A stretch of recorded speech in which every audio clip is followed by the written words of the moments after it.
Okay, please go ahead and start. So we will have a substantial number of presentations, and if there will be not enough time for everyone, then we will roll over to the next meeting. And first will be is something on carbon nanotubes research. Someone. No, someone on something. Okay, yeah, so I guess a lot of you have probably heard a portion of this talk already, so some of it might be a review from previous talks I've given, but so this project is covalently functionalizing carbon nanotubes, more specifically chiral carbon nanotubes. In this work, we're exploring redshifts in defect-dependent charge localization schemes. Where's the next one? Okay. So I guess all my equations turn to some Chinese or Japanese, but I guess most of them will probably just be E11 star. So just memorize that. Well, I guess it doesn't help me. It's a different change. Okay. Well, can you spell it out, maybe? I guess it's a homolume gap in the first line, right? Yeah, homolume gap and E11. If somebody wants to present the PowerPoint and just flip slides for me, that would fix it. But well, in your PowerPoint, can you hear me? Yep. Well, the PowerPoint which I opened from your email, I also have same problem with formulas, except that I don't have Chinese characters, I just have some strange symbols. Well, that might be a Mac thing then. Is the computer there Windows? But that computer is Windows computer, that should work. That won't. You can try, but maybe your main results are not symbols, even if they are correct. But the figures... Yeah, I think we'd probably be okay, but... Yeah, I don't think you have these problems on other slides, so we can, I guess, not spend time on this. You just can tell it. You don't need formulas in your outline thing. Sure. But you can just say it by words. Yeah. Okay, so first I'll give some introduction to this work, some background of what has been already done. Then I'll jump right into the model that we're using and the methodology. And then we'll go into results. So we'll talk about some orientation dependence, the functional group dependence, and then get more into how to analyze these results from a dipole and charge perspective. But again, dependence what on what? Oh, okay. Dependence on the band gap and the E11 defect transition. But it looks good in print.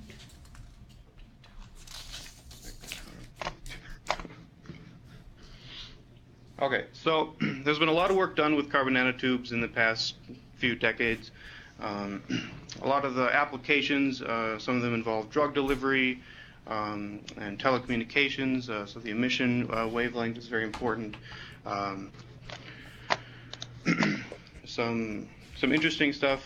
So carbon nanotubes are essentially very long, quasi one-dimensional structures, but in reality we can't compute that type of system, so we have to truncate them to some finite length that's been taken to about 10 nanometers or so.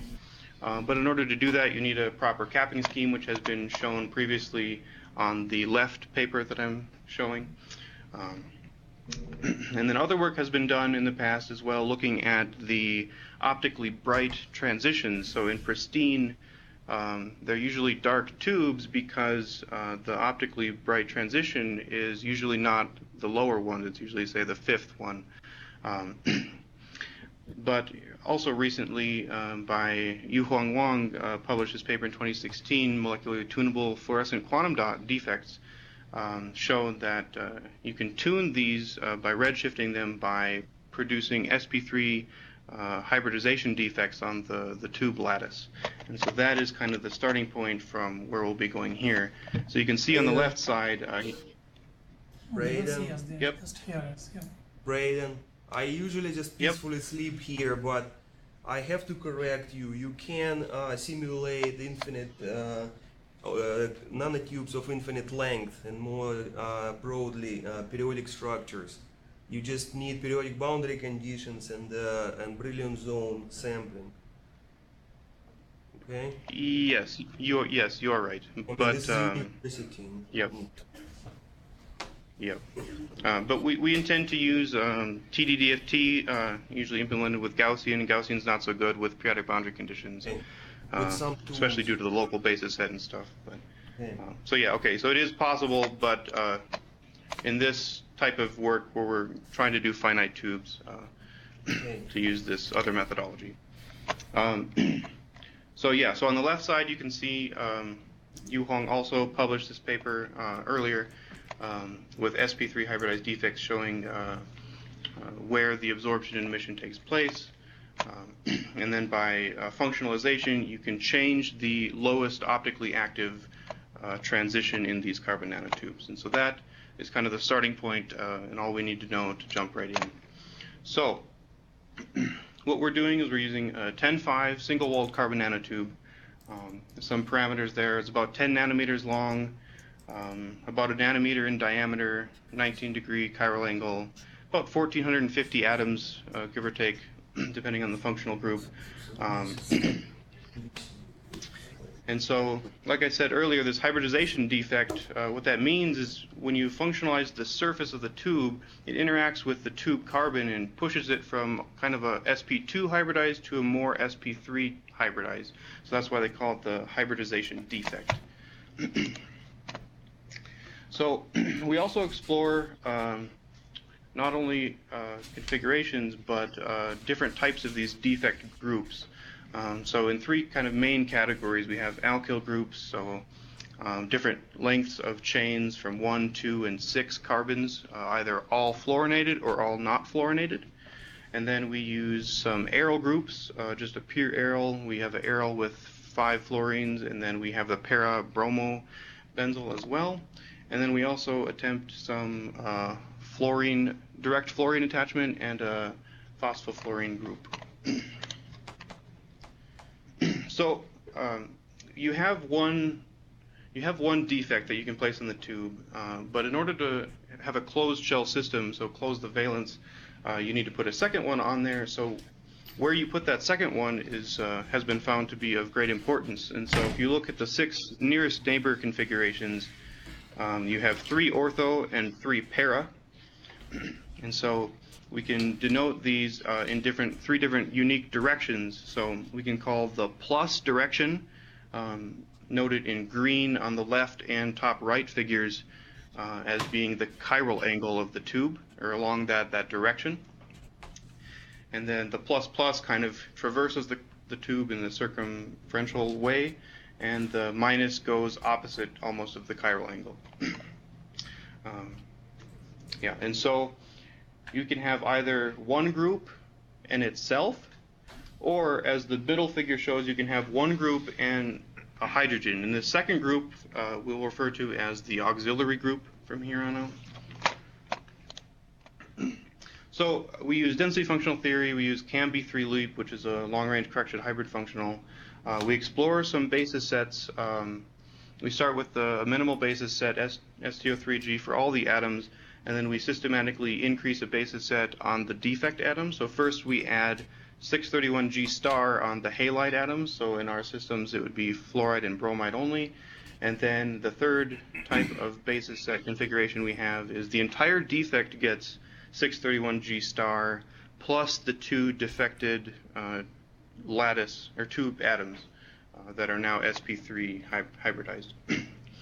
And so then we move on. Once we have an optimized structure using that methodology, we can perform time-dependent density functional theory using the best basis set configuration that we've used. And then we perform NTO analysis on the transition states and some Nbo analysis on the transition states. So jumping right into the results then, we have the ground state electronic structure can be modified by simply modifying the orientation of these defects. So those 6 nearest neighbor configurations, I have arranged them from least redshifted homolumo gap to most redshifted homolumo gap. So the O plus direction is the ortho configuration along the chiral axis, and the P plus, the para plus, is simply the opposite but going across the ring now in the para position. And so if you look at the basis set, the red line is the alkyl group. So with a change of basis set, we see almost no difference with the non-fluorinated alkyl chain. But then as soon as we go to the fluorinated chains, we see a pretty big difference just giving the fluorines in additional basis functions. But then you see a slight further redshift giving the entire defect plus the 2 tube atoms the added basis functions. And so from here on out we will use the best one because that gives the clearest redshift per cost. And so now if you look at panel B, we're comparing one group versus 2 groups of either the long chain fluorinated alkyl or the long chain non-fluorinated alkyl. So if you have 1 or 2 chains of just pure alkyl, no fluorines, we see almost no deviation between the groups in their redshift and the ground state electronic structure. But when you do 1 long chain fluorinated group versus 2 long chain fluorinated groups, you see one splits about almost 0.1 electron volts in the most redshifted orientation. And then if you look at panel C, we can compare different lengths of these fluorinated groups. We ignore the non-fluorinated groups because we don't expect the shorter ones or the medium ones to also not to give redshifts. Braden, Yep. On your left or right side with your text, you have in something like you have in the change of the shift around 50 millielectron volts, but on your axis you have maximum there going to 35 millielectron volts. So I'm not sure what exactly you mean by this 50, because definitely your data not corresponds to the 50 millielectron volts of difference.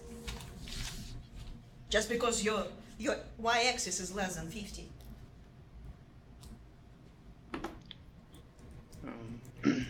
Sorry, those units are in electron volts, right? So 0.35 is 350 millielectron volts. Oh, so it's okay. Sorry. So it's.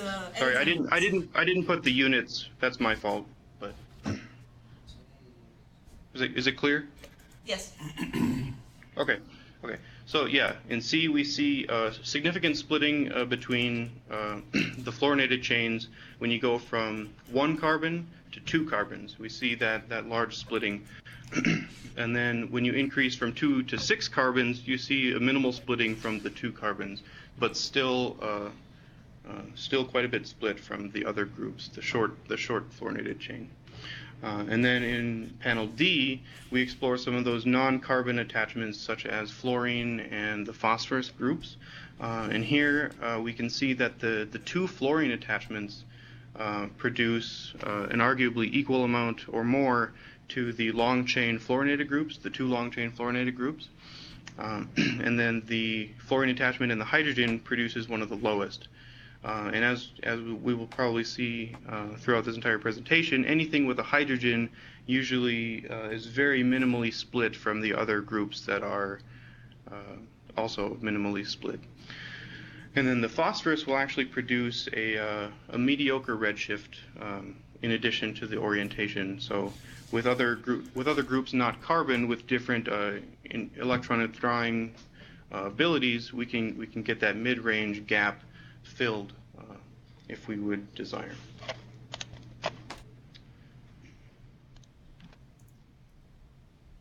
Okay, so then here we can jump right into the electronic structure. Not too much of a different story here. All the trends are exactly the same, of course, for the orientation, because the first transition is mostly comprised of a homolumo transition, so we wouldn't expect the ground state to be much different than the excited state with this respect. But some discrepancies here. In panel B, let me scroll back here. We saw that the C2F5 attachments, so the mid chain or the mid-length chain fluorinated alkyl, was split by almost as much as the long chain fluorinated alkyl groups. But here in panel B, we see that that same C2F5 group is now minimally split from the long chain fluorinated alkyl groups. And this we don't quite fully understand at the moment, but we're examining that. But we see that the two fluorinated groups in panel C is increasingly split from the ground state. And this is intuitive that this should probably be more split because the fluorine is highly electronegative, and it being directly attached to the carbon nanotube would see a very large shift in that charge density onto the fluorine. And so here we can see just a simple absorption plots of some of the most unique orientations, starting from the top on the pristine and the lowest redshifted to the largest redshifted for the two long chain fluorinated groups and the two short chain alkyl groups. And so we see consistently, of course, that the long chain fluorinated groups produces a more redshifted first optically bright absorption peak rather than the short chain alkyl group. And another thing to note is the splitting between the transition energies becomes increased with increasing redshift in orientation. And so we see that there. And then if we compare that same plot to the 2F and the FH system, we see the same thing. And the FH system is actually consistently less split than the short chain alkyl groups. So that further enforces that any group with a hydrogen seems to have a much reduced splitting, no matter what the main group would be. Before you go, can you again summarize what exactly is the effect? Like, what's the reason why you see the stronger shifts with fluorinated long chains comparing to the non-fluorinated chains? Why two fluorines? Yeah, so I'll cover that in a couple slides too, but it kind of comes down to the inductive effect, the amount of perturbation to the local electron density there. So the direct fluorine attachment is much stronger than, say, a carbon with some fluorines attached to that, so 2 centers away. So we see that effect directly. But I'll cover that in a bit. Well, how you explain the difference between just on a single panel, your left panel or right panel, fluorinated alkyls versus not fluorinated alkyls?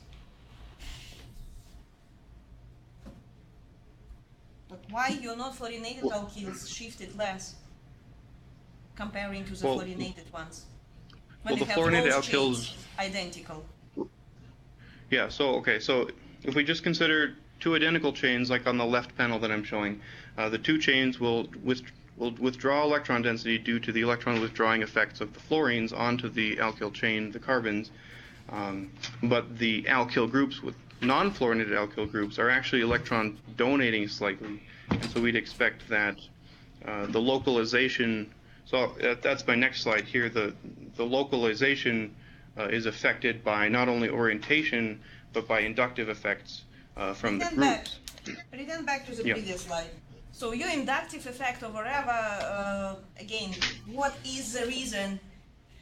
In the previous slides you were showing that if you have hydrogen and one fluorinated group, the effect is not as pronounced comparing to two fluorinated lone alkyl groups. What is the reason for this?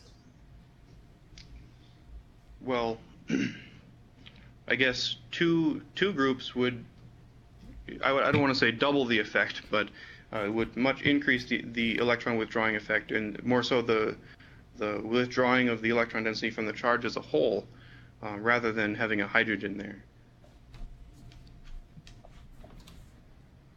And that we see that that's consistent across all of the groups with a hydrogen. But I mean, that's the main argument, I guess.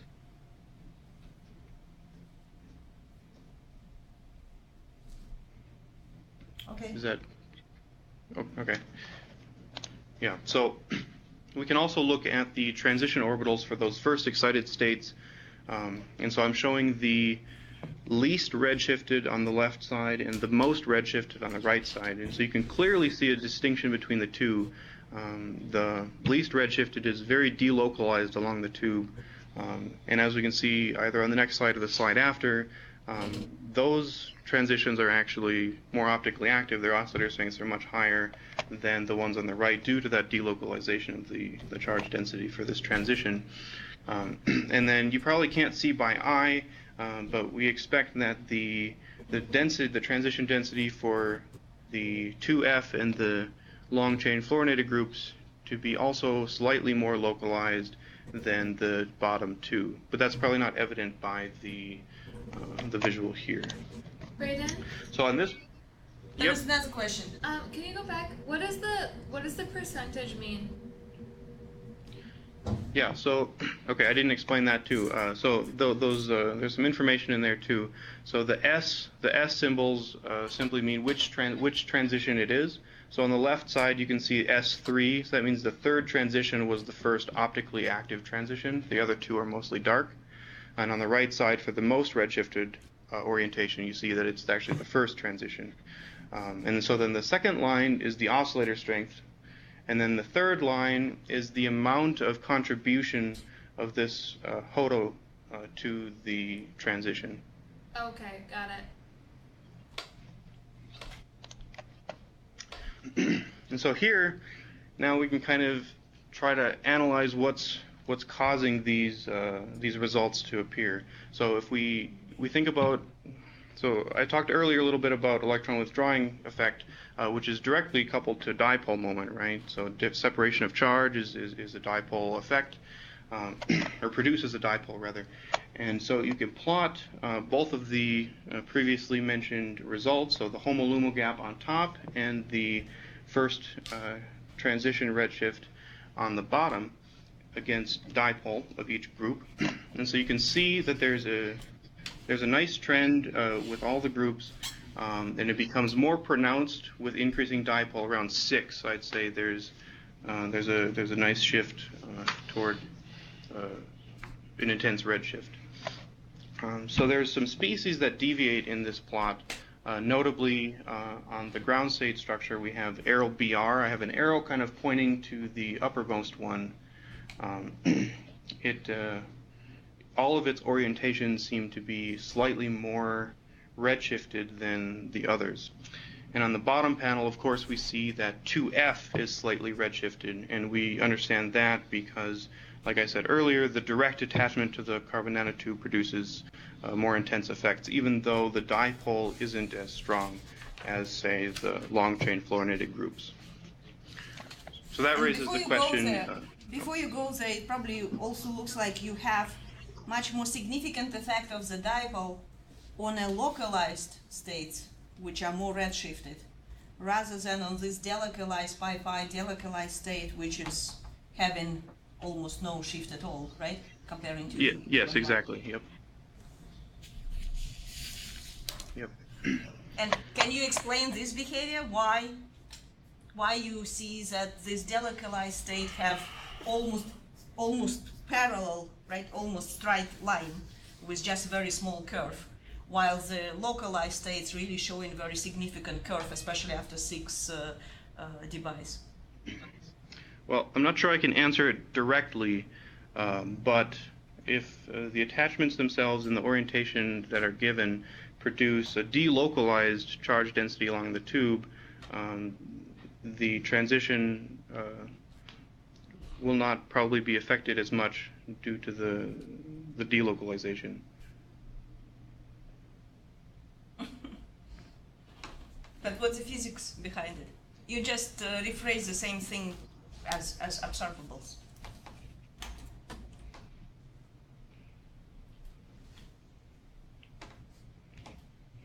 Yeah, I guess I don't know the answer directly to your question. Well, when you localize electron density, what's that going to do to the dipole?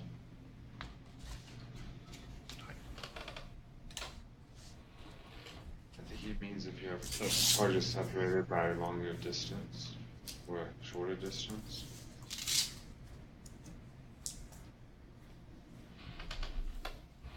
Transition dipole. No, real dipole. Looks like you have some kind of discussions there, but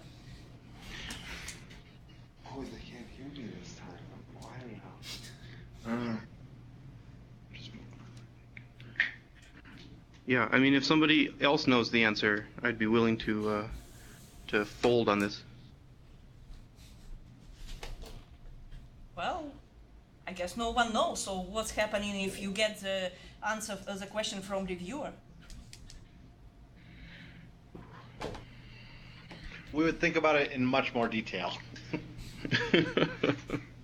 I would say it's probably just an effect of localizing the electron density. So in the case of the localized species, you're locating electron density near the defect, and the only place where you actually have any perturbation to the pristine tube is at the defect. So that's where the entire dipole originates, right? If you just had a pristine tube, you wouldn't have these dipoles, but because you functionalize the tube, you do have the dipole at the region of, and it's going in the direction of the functional group from the tube. So in the case of the localized electronic structure, you're localizing electrons around the defect, and then, so in that case, Okay. So overall, you're trying to say that your dipole moment, the tube by itself has very minor dipole moment if it's not functionalized, and the overall dipole moment appears due to the defect. So that's why you kind of clearly see more stronger more stronger effect when your orbital is also just completely localized near the defect, rather than when it's spread over the entire thing, over the tube rather than on the defect. Okay, sounds reasonable. What Correct. Braden says. Do you agree? Well, I mean, well, yeah, I mean, the defect is only going to have a large effect if most of the charge density is nearby. If it's far away, it's not going to have as much of an effect. It's essentially the same argument, right? Yeah. Okay. So we done? You go next, or what? Or something else to say for this? Yeah. The only thing left in this figure is the sizes of the symbols are scaled by the oscillator strength of that transition, and so you can clearly see, especially on the top panel, the bottom, the delocalized transitions have the most optically intense transition, again, which is because of that delocalization. So, to try and start to answer some of the deviations from these trends, we can look more in depth at the charge. So we can perform an Nbo analysis on the aryl groups, because in the previous slide for the ground state structure, we saw that the aryl bromide was further redshifted than the other nearby groups based on the dipole. So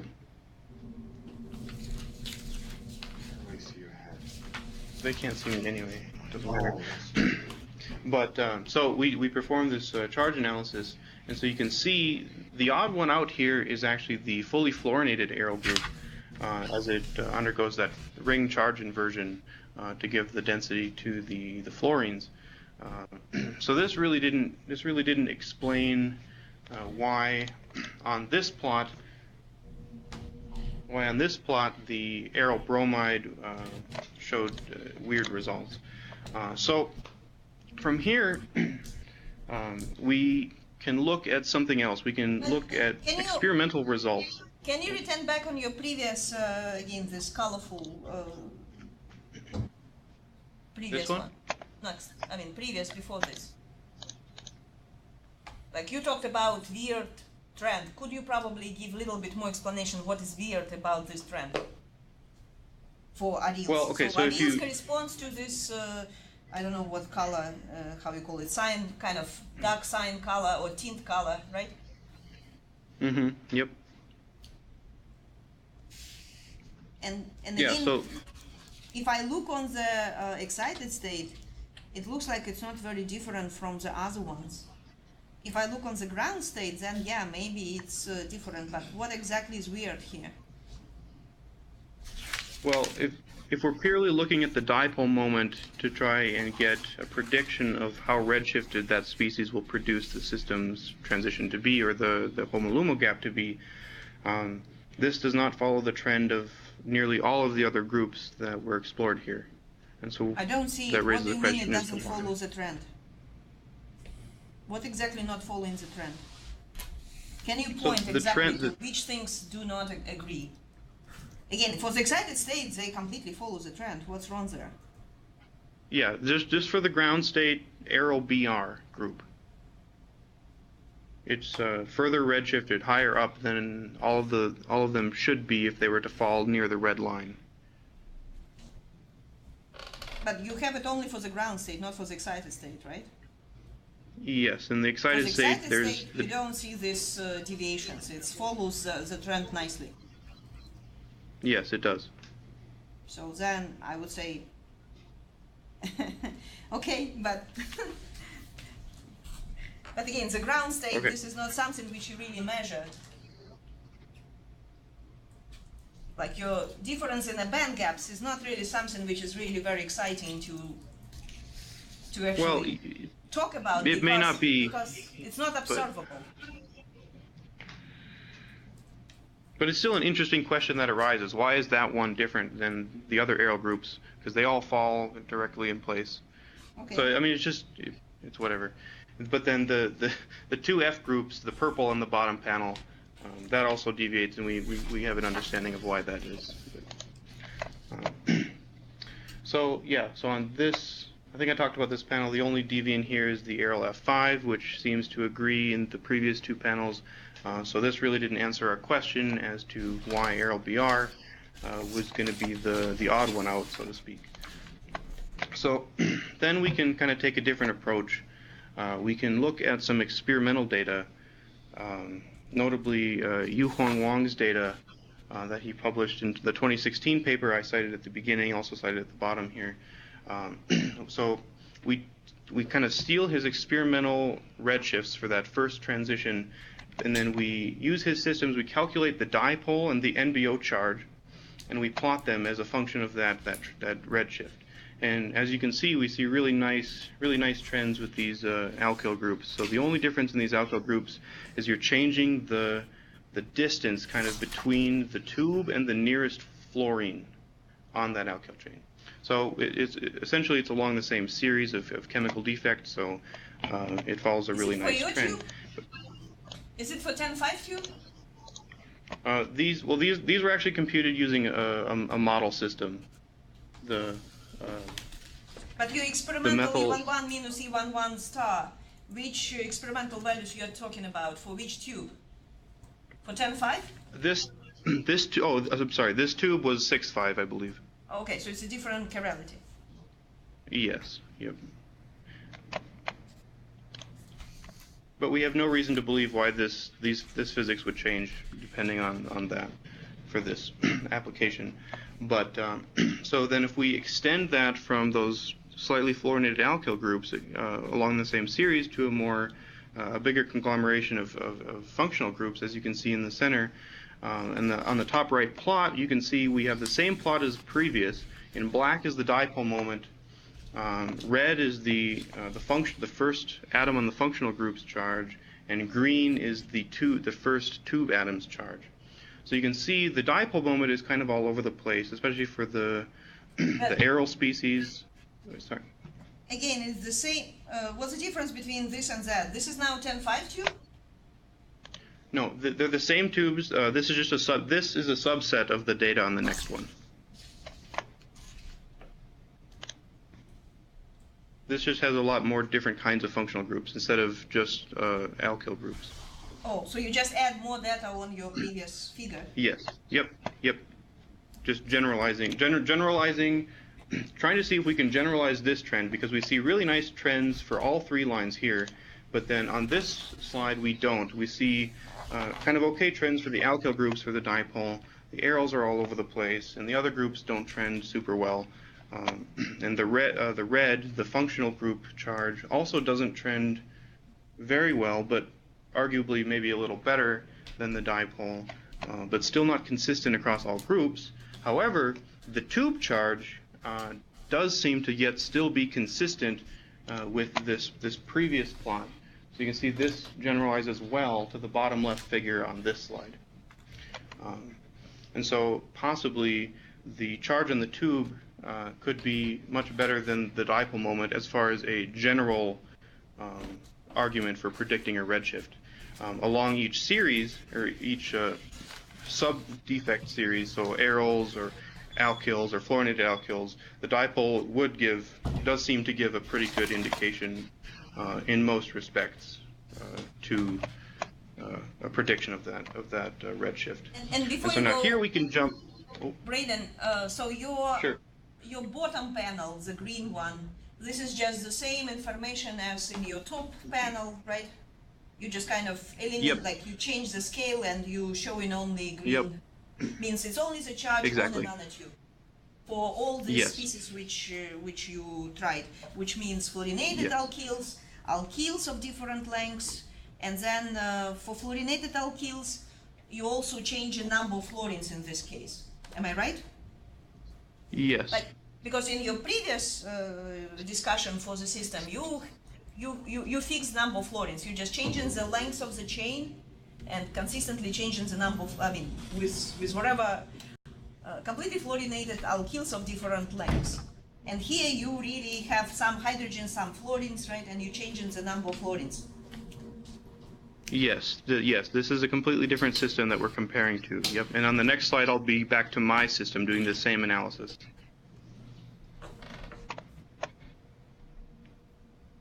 Okay, so Yep, I'm so the done bottom with left- my questions. Okay, yep. Okay, so for this now, we jump to my system. So now we're doing the full carbon nanotube with my defects. And so here, on these two panels, I'm showing on the top panel the most redshifted position and the second most redshifted position than on the bottom panel. And all of the data on these panels is only with one functional group and the auxiliary group being a hydrogen. So from here, But this is now the charge on a eliminated, like on your model, or it's a charge coming from the entire system? the entire system, this is the full this is the full 10-5 carbon nanotube with my defects. Okay. And your calculated redshift. Yep, and more importantly, now since this is my system, we can't use his experimental data, so now we're using our calculated redshift here, and we can clearly see that the trends are not quite as reliable as they were shown to be previously using the calculated charge and the experimental redshift. In either of these plots, the dipole is kind of all over the place. The defect charge is not very consistent across all groups, and the tube charge is also not very consistent across all groups. So this raises a question: how well are we doing with this TD-DFT on this level of accuracy? And so I have a question to probably Brandon. So the previous data, like if you go back to the previous slide. So this data, as I understand correctly, this data come from Brandon. Do they? These come from you. No, the experimental redshifts are from Yulong. Well, I understand. Experimental redshifts from experiments. But can you make the same figure, but instead of using experimental shift, show your shift between calculated E11 versus calculated E11, calculated E11 versus calculated E11 star?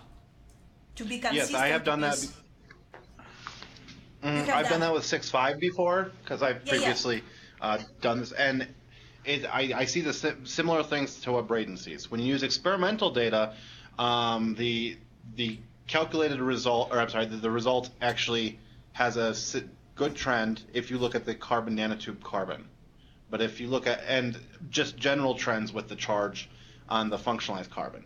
But as soon as you substitute in your E11 or your redshift as calculated, those trends become much more muddy. I guess they go away to the point where you'll see the trends don't really go away, because you also have, especially for the second, go to the next slide.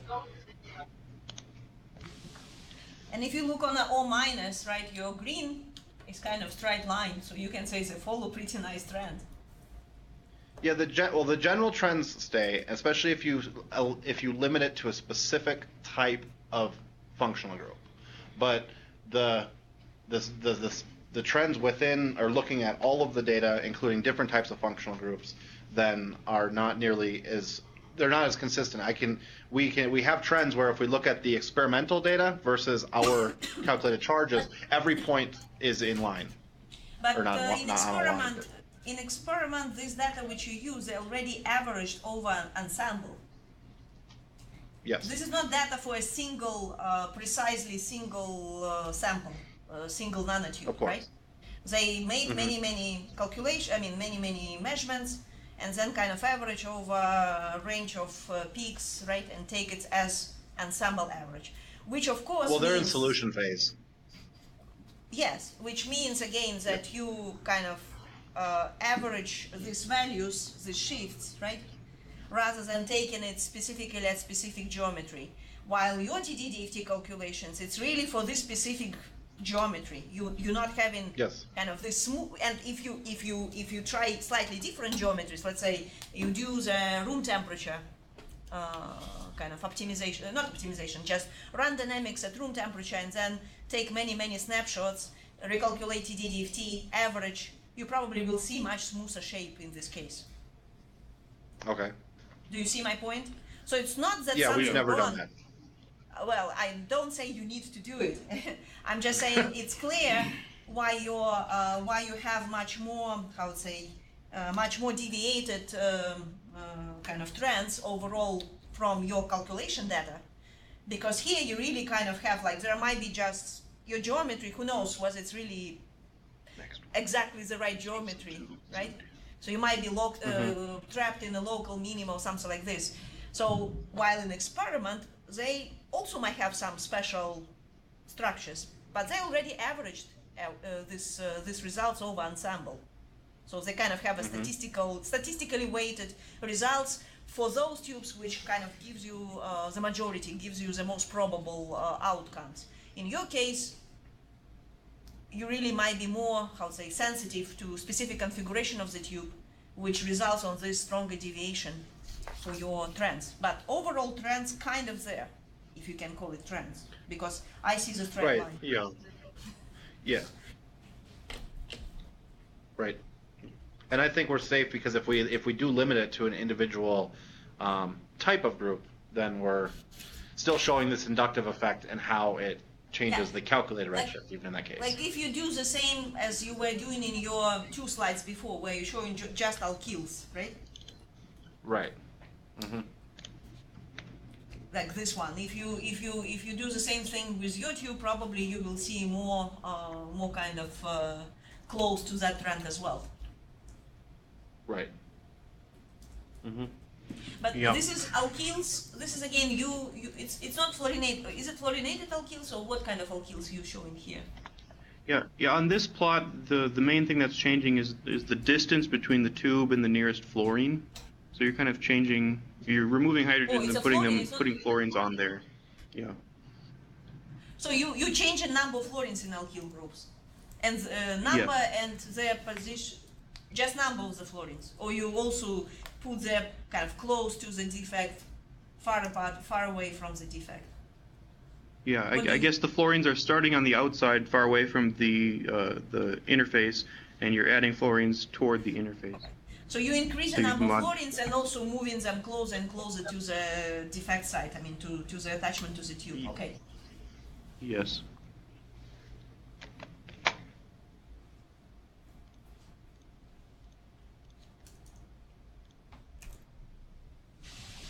Okay, yeah, so this plot, okay, so on the previous slide I'm showing all three series, but then on this plot we zoom in, and like you said, we can still see that linear trend, but it, like we discussed, is some deviance there. So now we can look at those same two things with one group in a hydrogen or one group in itself, and we can plot the dipole versus the tube charge to see if we see anything there, because we saw trends with the tube charge, so we were initially looking at the dipole, so we can see how well those two things correlate, which is really important for this. And we don't really see any trends between these two variables. So that Oh, leads us and- to believe that the And Braden, I'm confused because Yep. I think you said like in your, again, go back in your previous slide, this one. this one. Yeah. You said that this is a charge of the entire optimized system when you have nanotube, 10.5 nanotube with whatever functional group you attach there, right? Well, not the total charge, just the charge attributed to the carbon I understand, yes. on the tube. Okay, yep. So which means you really have this new, like, but you still have this new groups, Cn, F2, n plus 1, which means you vary in the number of fluorines on a alkyl group. The length of the group is not changed, but you change the number of fluorines, right? No, this So is you- all my data. I understand. This is So you really have, like, you didn't have this data before, that's why I'm asking. So you really put this fixed carbon-6 alkyl group and change number of fluorines, re-optimize it and calculate, kind of have, I don't know whether you were able to get TDDFT calculations, but you really having this charge for the entire system at the ground state. no, this is my original system. I haven't added any new systems since But for a your while. This original is my system with only. Your original systems were not changing number of fluorines. You were changing the number of carbons and fluorines simultaneously. Yeah, I think there's a typo on this slide. The 6 under the C's should be N. Okay. So it's either fully fluorinated or fully not fluorinated. We're changing I the see. length. Okay. Yep. Same as the data shown earlier. Yep. Yep. And here, the same data. Again, the 6 should be an N. Sorry, but we don't see good correlation between the dipole and the tube charge. So this raises the question: how good is the dipole in general to predict these redshifted species? And that's the main points of this project.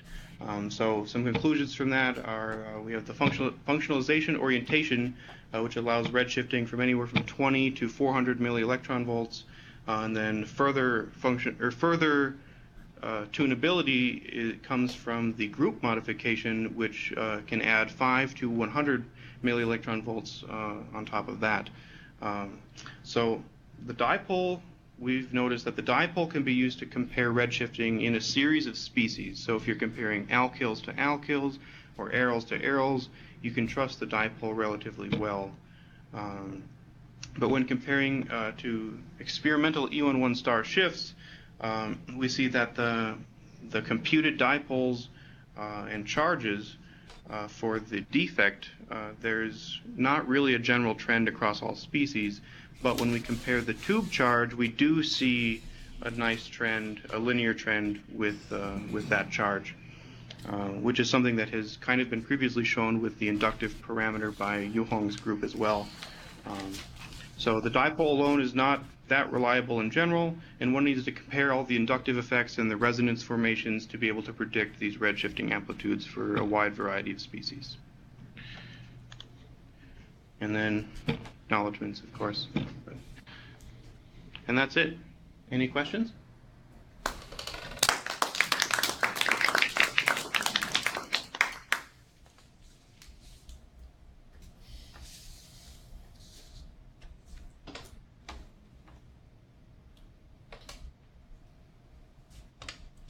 What is the reason to separate your data? Looks like you were showing your data for the last slide with data, I mean, not acknowledgements, of course. This one? Not conclusions, data. The figures. Oh. Well, maybe you're not showing it, maybe it's in your old version.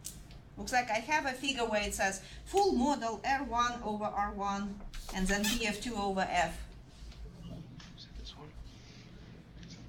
Hit this one.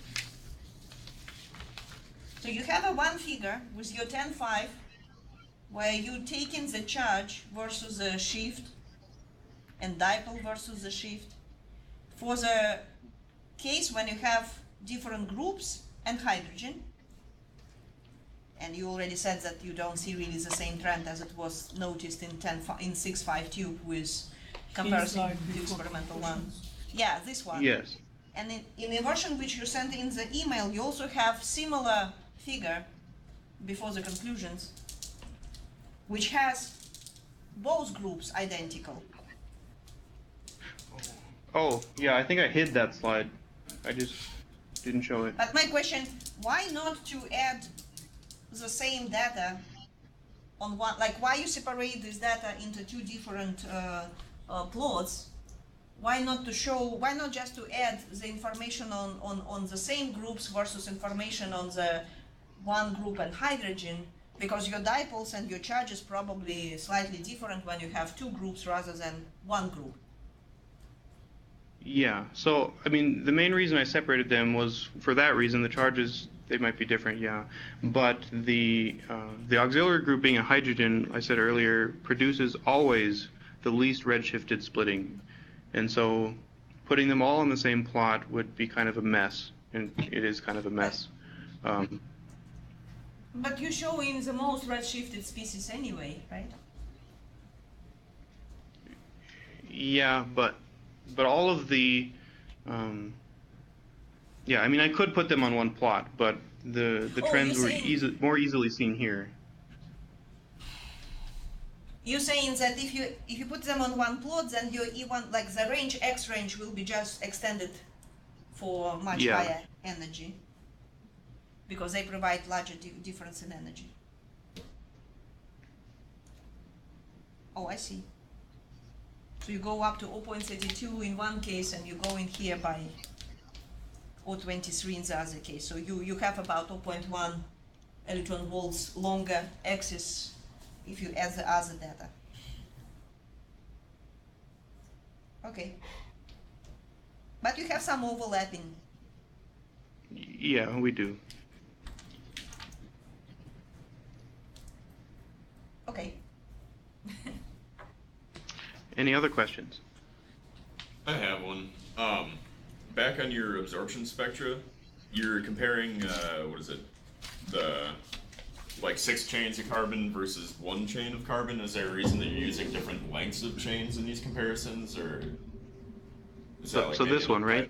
Yeah, like why is it C6F13 and CH3? So the 2C6F13 is part of the alkyl family, and it happens to be the most redshifted species, and the 2CH3 is one of the least redshifted species. So we were comparing and contrasting opposites here. Oh, okay, so you were just trying to make it as wide of a redshift as possible, basically. Yep. Or as wide of a discrepancy, Yep. I guess. Okay. Yep.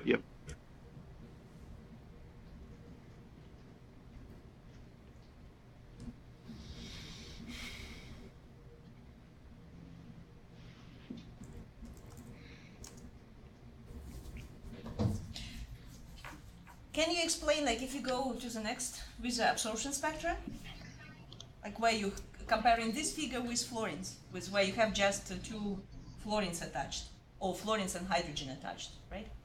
So it looks like you have much more significant difference, because if you, according to your previous results, right, the case when you have a single fluorinated, the longest fluorinated alkyl, like C6F13, and hydrogen, it's pretty much behaves in the same way as 2CH3. Am I right?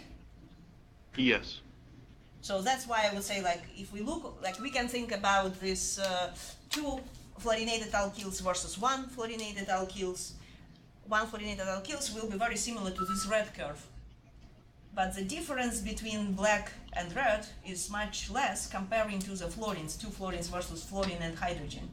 So can you explain? It's true, yeah. Can you explain why this effect is more strongly seen in case of fluorines? Well, purely the fluorine attachment with the auxiliary grouping hydrogen is roughly equal to the 2CH3 on the left figure. So the red lines on both figures are almost overlapping. But the two fluorinated attachments produces a more redshifted. So you can see that in the P+ position on the bottom right.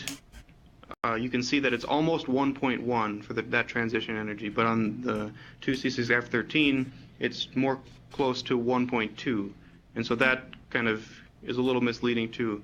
So the red ones are actually about the same. It's just that the 2F system, being the direct fluorine attachment to the tube, produces more redshift. Well, then the question is, why is it more redshifted?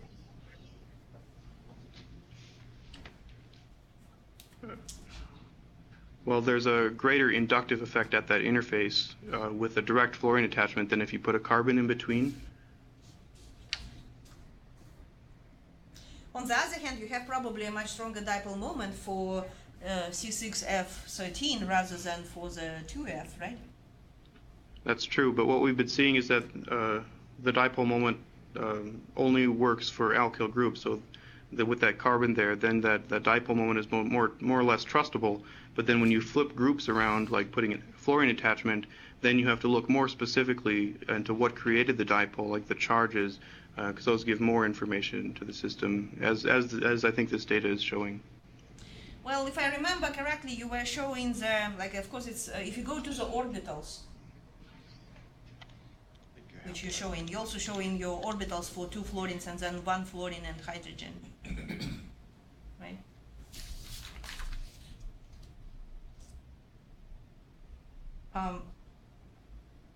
Can you see any difference? Well, again, maybe looking on this, it's hard to see any difference between 2F and F over H.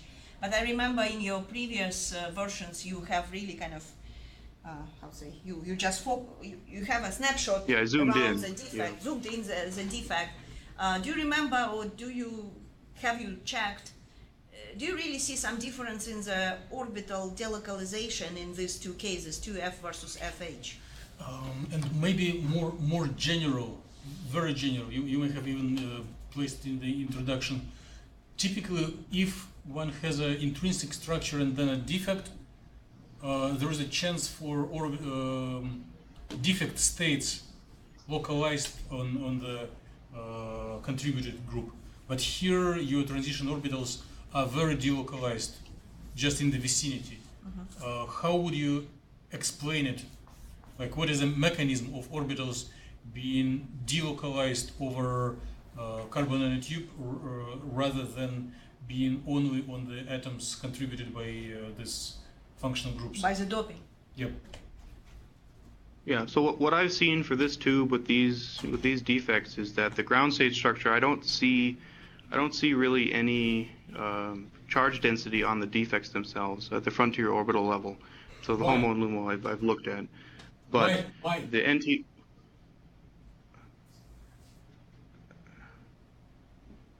because the defect doesn't add states to that region, it just changes the symmetry and pushes the band gap closed more so. Okay.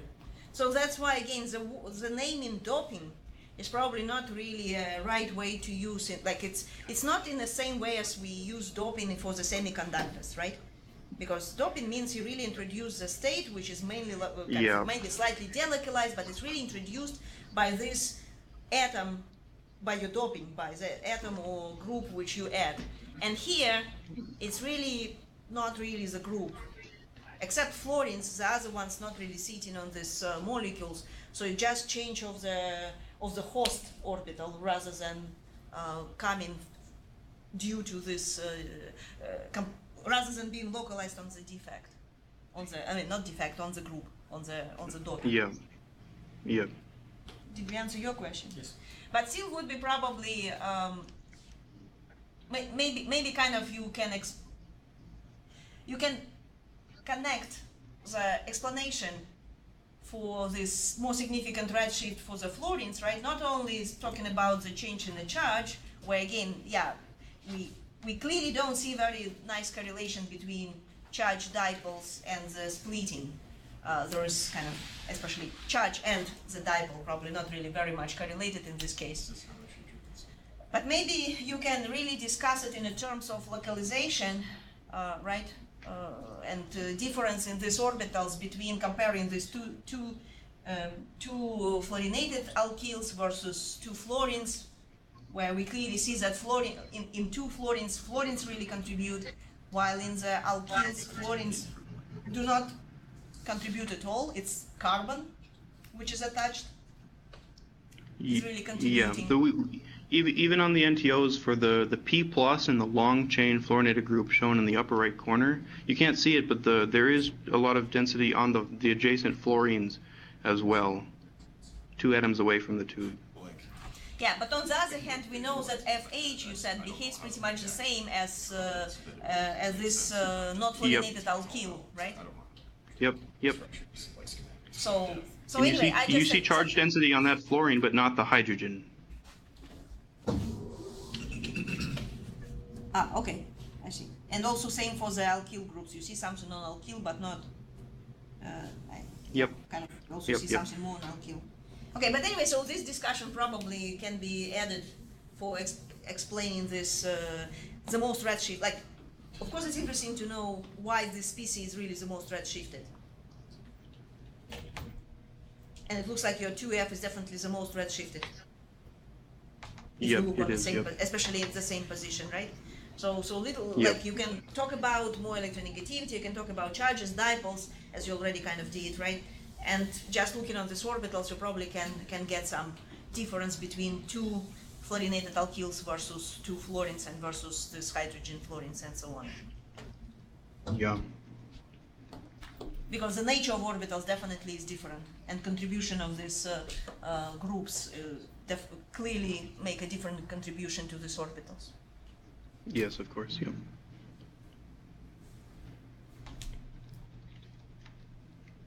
Any other questions? If not, no? 1, 2, 3. 1, 2, 3. Let's thank Braden once again. And next speaker is invited to the stage. Is it just me today, or is there someone else? No, there is a line of people who want to speak after you. Okay, alright, well, Selena, do you think I should just do the second half then, or what do you think I should do? Are you ready? No. But you said Friday, no? Today is Friday. Who else is supposed to join today? Isn't Tuesday? Oh, okay. No, when I asked you this Friday, then I thought it was Friday. Today Friday.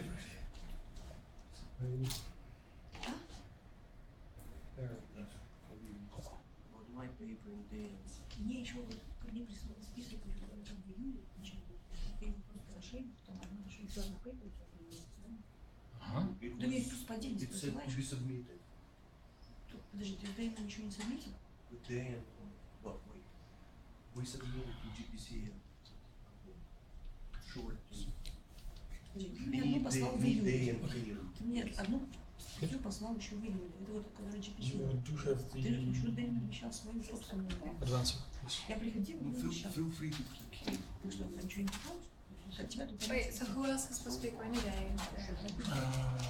You're going today? Yes, I'm Fatima. Okay.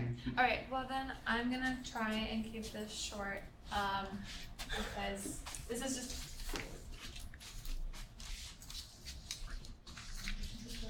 Really? Okay. Alright. Okay, so a lot of you guys have seen my research before, so I'm just gonna briefly go over it. I worked on cadmium sulfide quantum dots, and most of you guys already know this. It's really annoying to have that not be that. Okay, sorry. So quantum dots have tunable photoluminescent properties, and so we're looking at cadmium sulfide quantum dots because they're generally used in a core shell structure, just because of the cadmium sulfide's band gap. It's just a good way to use like the core shell structure. Sorry, that didn't really make any sense. Okay, I'm gonna keep going. So I know, I apologize. This is really funny. You given a talk and you say, "Oh, what I'm told to you probably doesn't make any sense." Yeah, yeah. I realized that doesn't matter whether it makes sense or not. Just don't tell people that what you're saying doesn't make any sense. I know. I'm sorry. I just gave another presentation before, and it was on other things, and now my brain is all scattered. So I apologize. But anyways, moving on. Just focus. Okay, so the 2 solvents I used are acetonitrile and propylamine. Acetonitrile is very polar and propylamine is non-polar. And then I used 3 different passivating ligands, thiol, amine, and acetic acid or acetate. and the size of my quantum dot is 1.5 nanometers, which you'll see on the next slide. So the reason I use these three ligands is because thiol, this is the one that my previous research was focusing the most on, was shown to bind very strongly to the quantum dots, so it would be hard to replace with other sort of ligands, which means that it would most likely, whatever properties it showed, would be stable over a long period of time. And then they produce a bright quantum dot and are sensitive to pH, which all of that information, it was shown in the top paper right there, so if you're interested in it, you can go take a look at that. But we're basically just trying to figure out whether or not thiol or thiolate, which is the deprotonated form of thiol, is beneficial to the quantum dot. And then acetic acid is used as a common solvent used in the synthesis of creating a quantum dot. So we were, the second half of my research is looking at like how that would affect the quantum dot if it was postulated by it. And it is also stable in polar and nonpolar solvents, which is really awesome if we're using it for any sort of life applications. And then amine is just a very stable ligand, and has been shown to increase emission in certain cases. So these were for various types of quantum dots, like zinc sulfur quantum dots, and for cadmium sulfur quantum dots, and so and like cadmium selenide quantum dots. So we're just kind of trying to overall round out our knowledge on specifically cadmium sulfur quantum dots. And so I'm not going to get...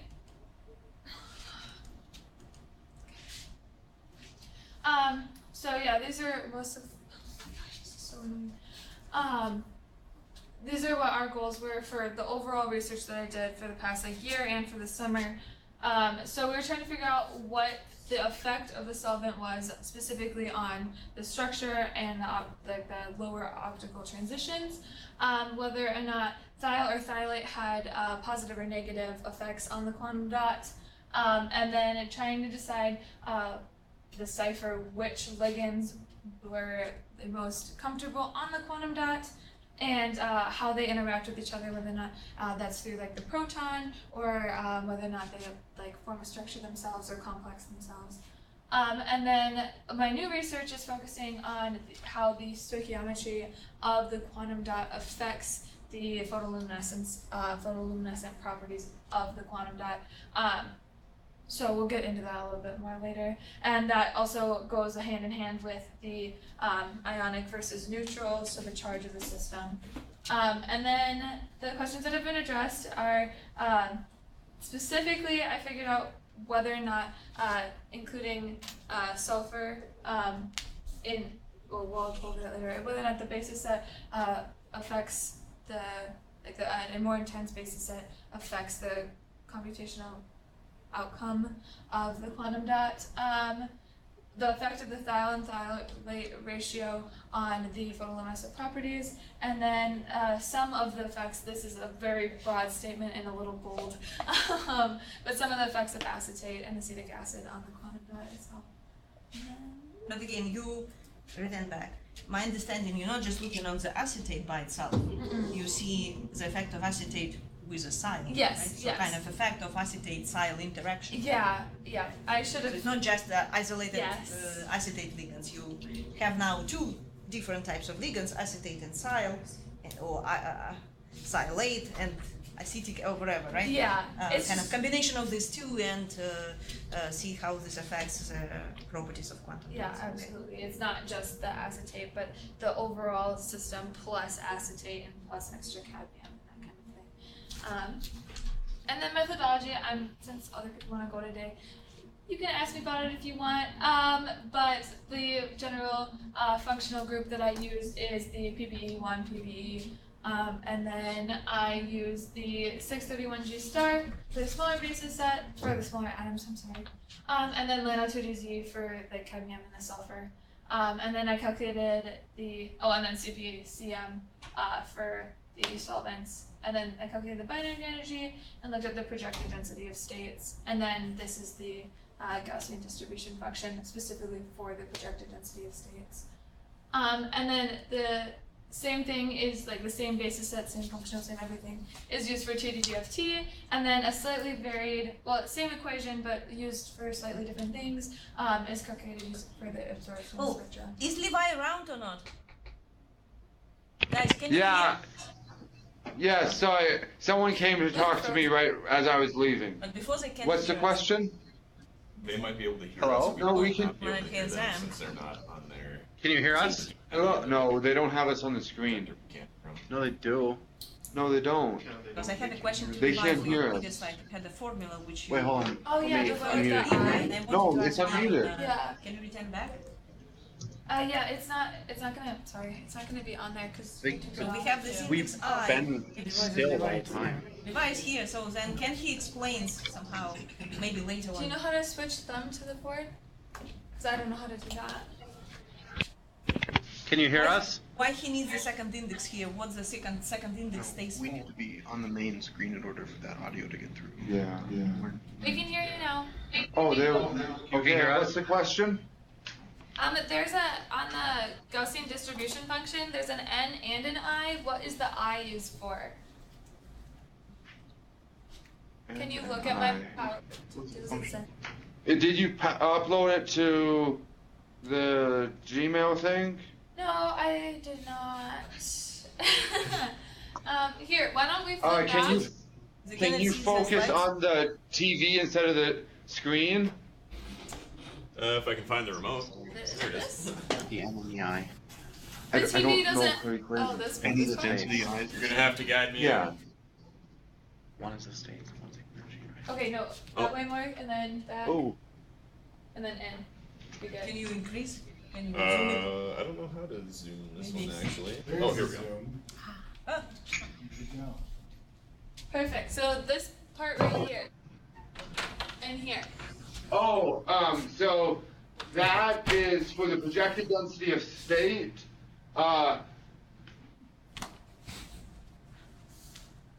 The N is for the electronic state, and the I is for the fragment that you're looking at. So the A. But then, Uh, Levi, we do not sum over fragments. We actually make, for each fragment you have special doors.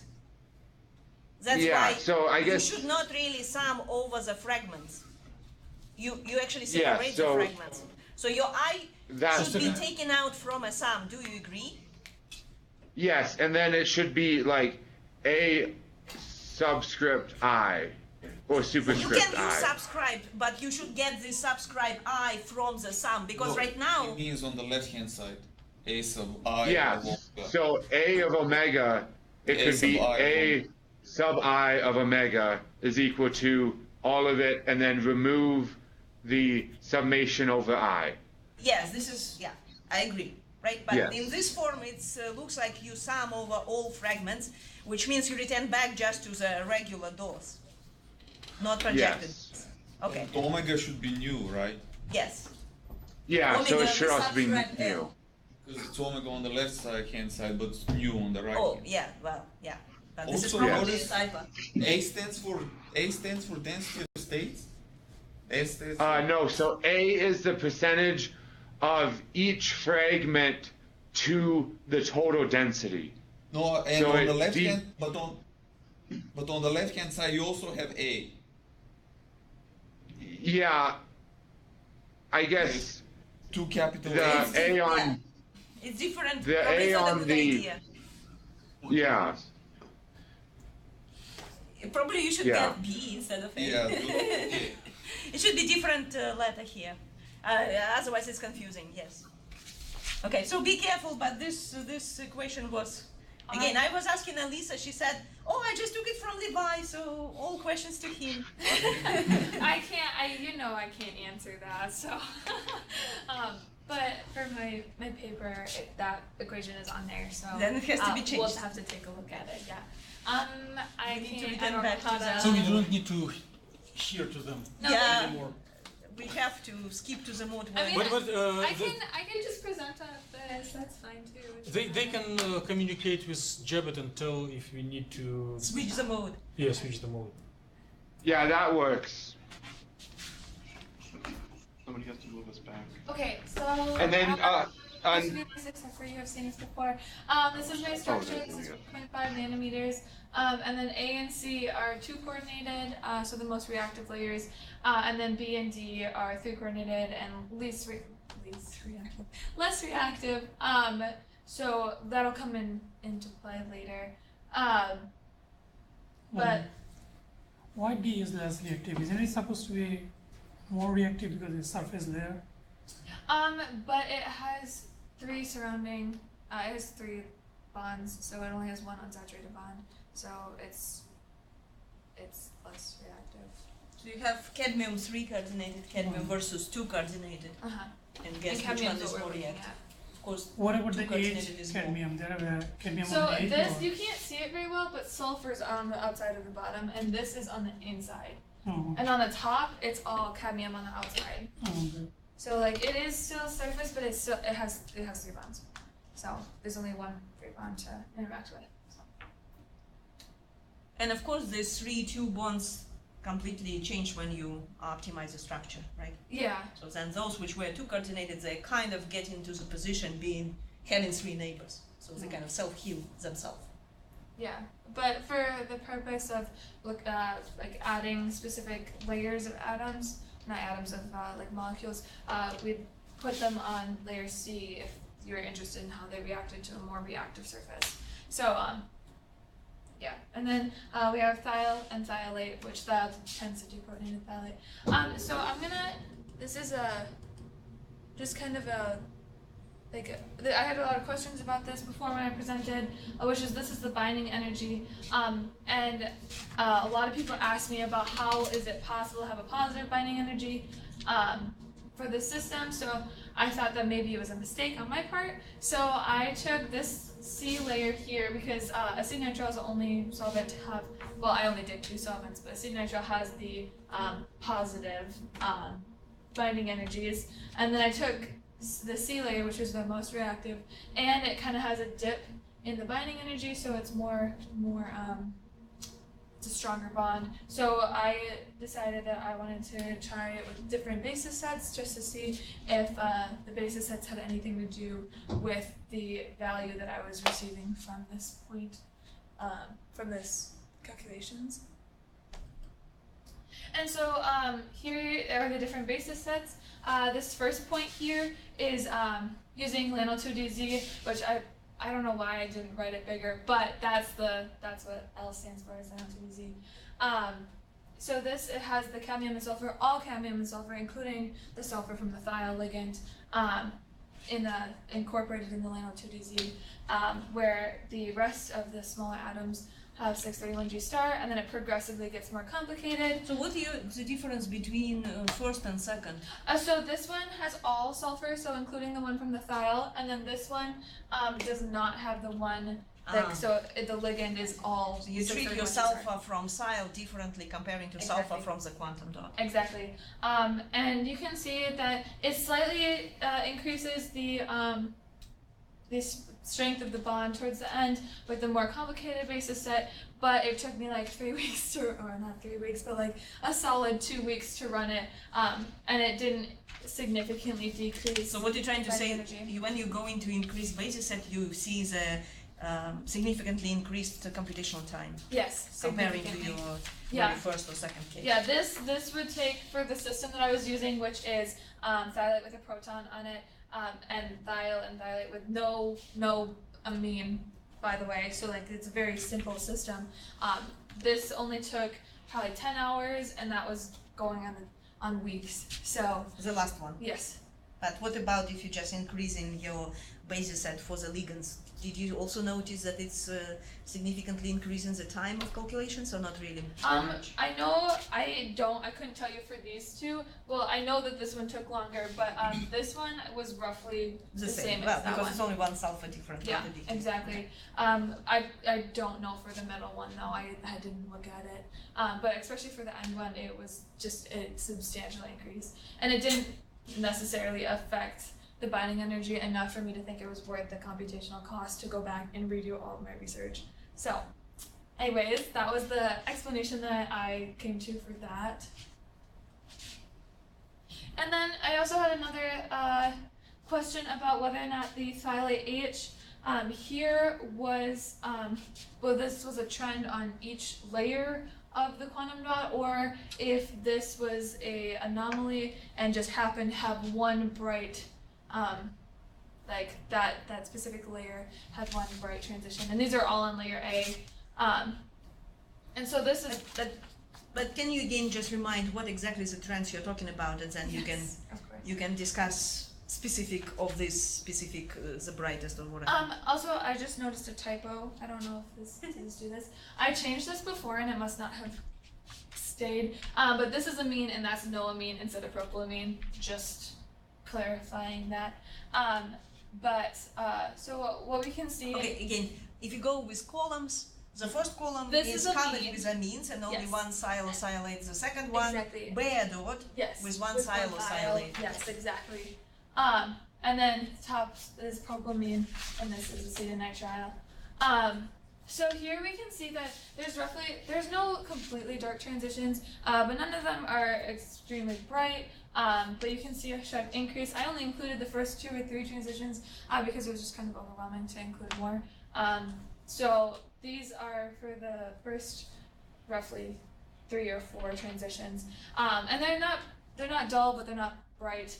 But you can see in propylamine, in propylamine with noamine, you can see this substantial redshift in the thiolate without a proton, and then both thiolate with a proton and thiol with a proton have very bright first transitions. So I was curious to see whether or not thiolate continued to have bright transitions on multiple layers rather than just layer A.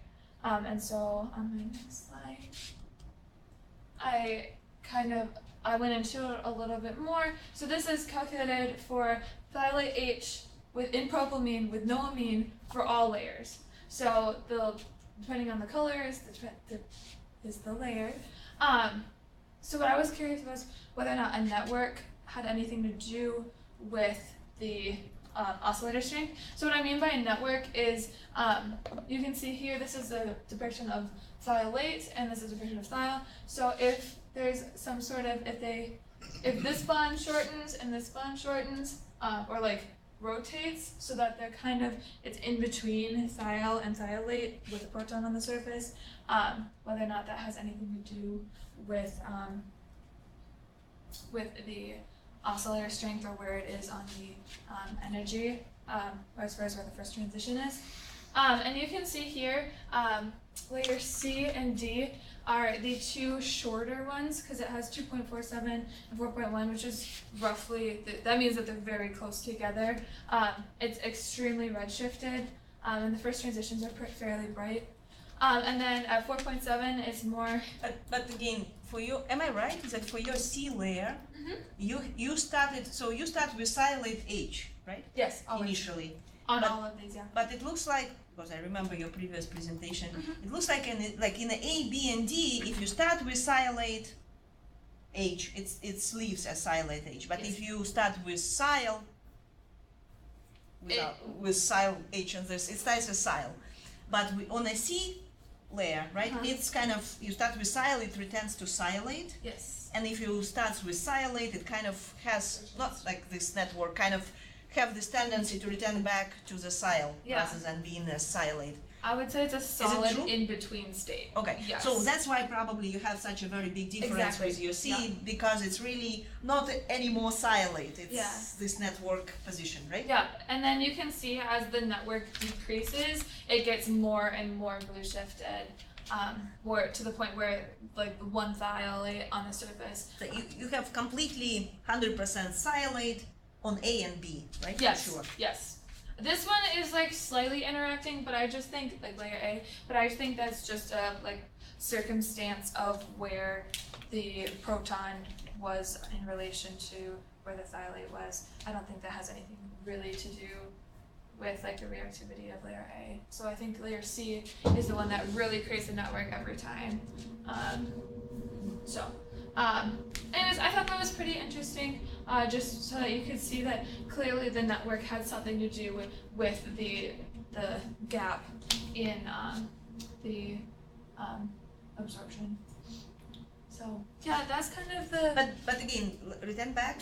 So first of all, it looks like you have this. If I'm comparing black, red, and gray, which is right now hard to distinguish from the black, but we can imagine. So except your black color, your first state in red and gray is optically inactive. Yes. Or very much weaker, right? And then it follows with a bright one. Yeah. While for the black one, for the A case, it's kind of swap. Your first is optically active, the next one very close in energy is kind of going down. Yeah. But for the blue, you have, it's much more redshifted, like you have additional peak appearing. But this peak, in all the low states in this peak are maybe not very bright, but they're kind of optically active.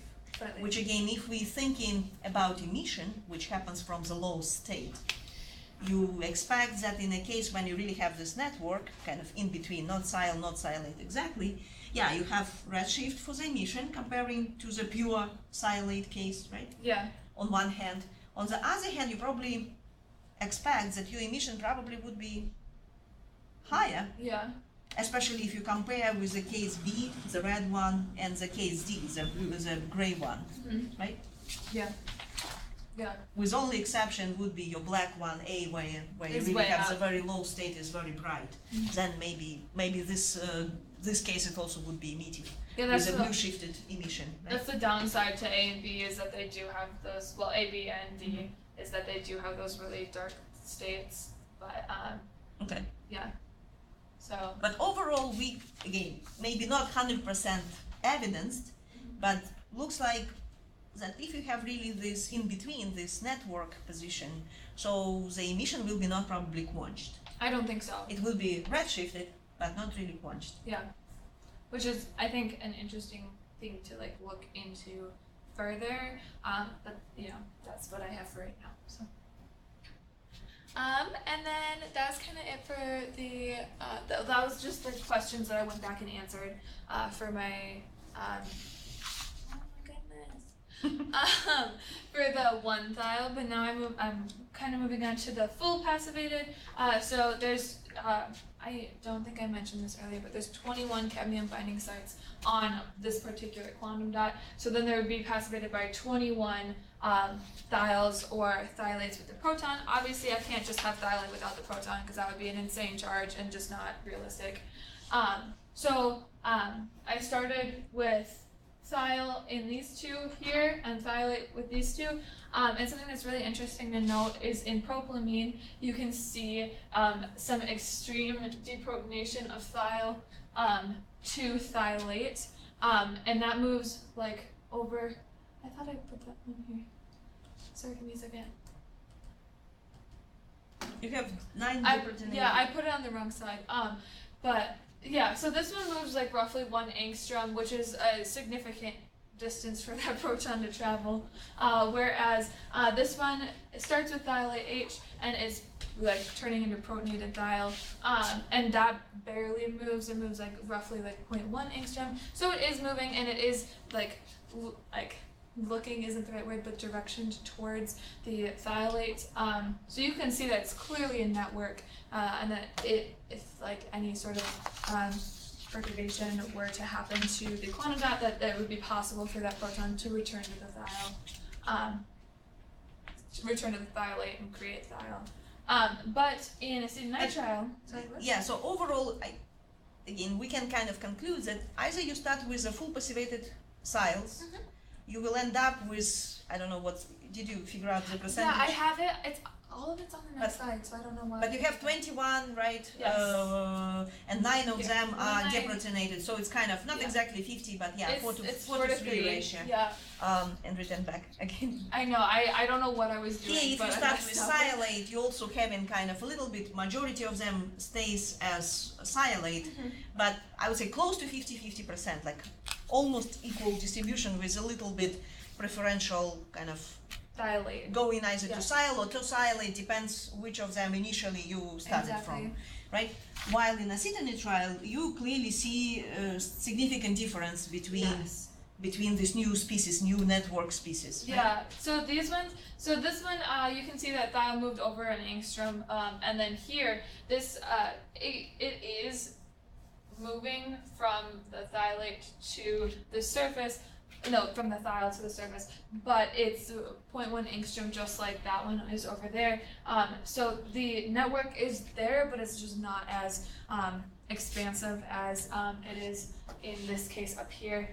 So I would definitely say in propylamine, it would tend to be thiolate with a proton on the surface rather than thiol, but in this case it doesn't really seem as though it significantly matters, but it is clear that this could change into thiolate from thiol. But something that I found was extremely interesting is that when you start with thiolate, there is no tendency to turn back into thiol. Which again tells you that as soon as you have a deprotonation in the highly polar solvent, you probably don't have this dynamic equilibrium going back and forth. It stays in its deprotonated form rather than returns back. Exactly.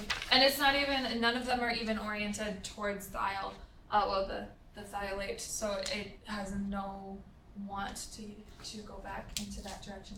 So anyways, that was something that I found interesting about that, and then I don't know why I put it on the next slide, but I did. And so that was the information before that I talked about. And here are the ratios again. The green is always the thiolate network. It corresponds to the key, so if you're confused, just look at the key. But something that's very interesting is the band gap here is this band gap is like roughly equivalent to that band gap, but you can see very clearly that there's a trap state created. This is set up exactly like the other side. I didn't mention that. Where this is propylamine and then amine and no amine. But you can see very clearly that there is a trap state. However, the band gap is larger. So it's very obvious that the thiolate does increase the size of the band gap, but will create a trap state. And then the trap states are created here as well. So overall, acetonitrile has a tendency to create trap states. And then here, there is no trap state present. And then here as well, I don't believe that there is, even though the green is overlapping with the blue. I think the blue still is bringing out. So when your portion of thiolate versus thiols is kind of almost 50 to 50 or close to it, right? So then you really don't see this effect of... No, not really. But as soon as you start seeing more of one or the other, then this becomes very prevalent that there are trap states.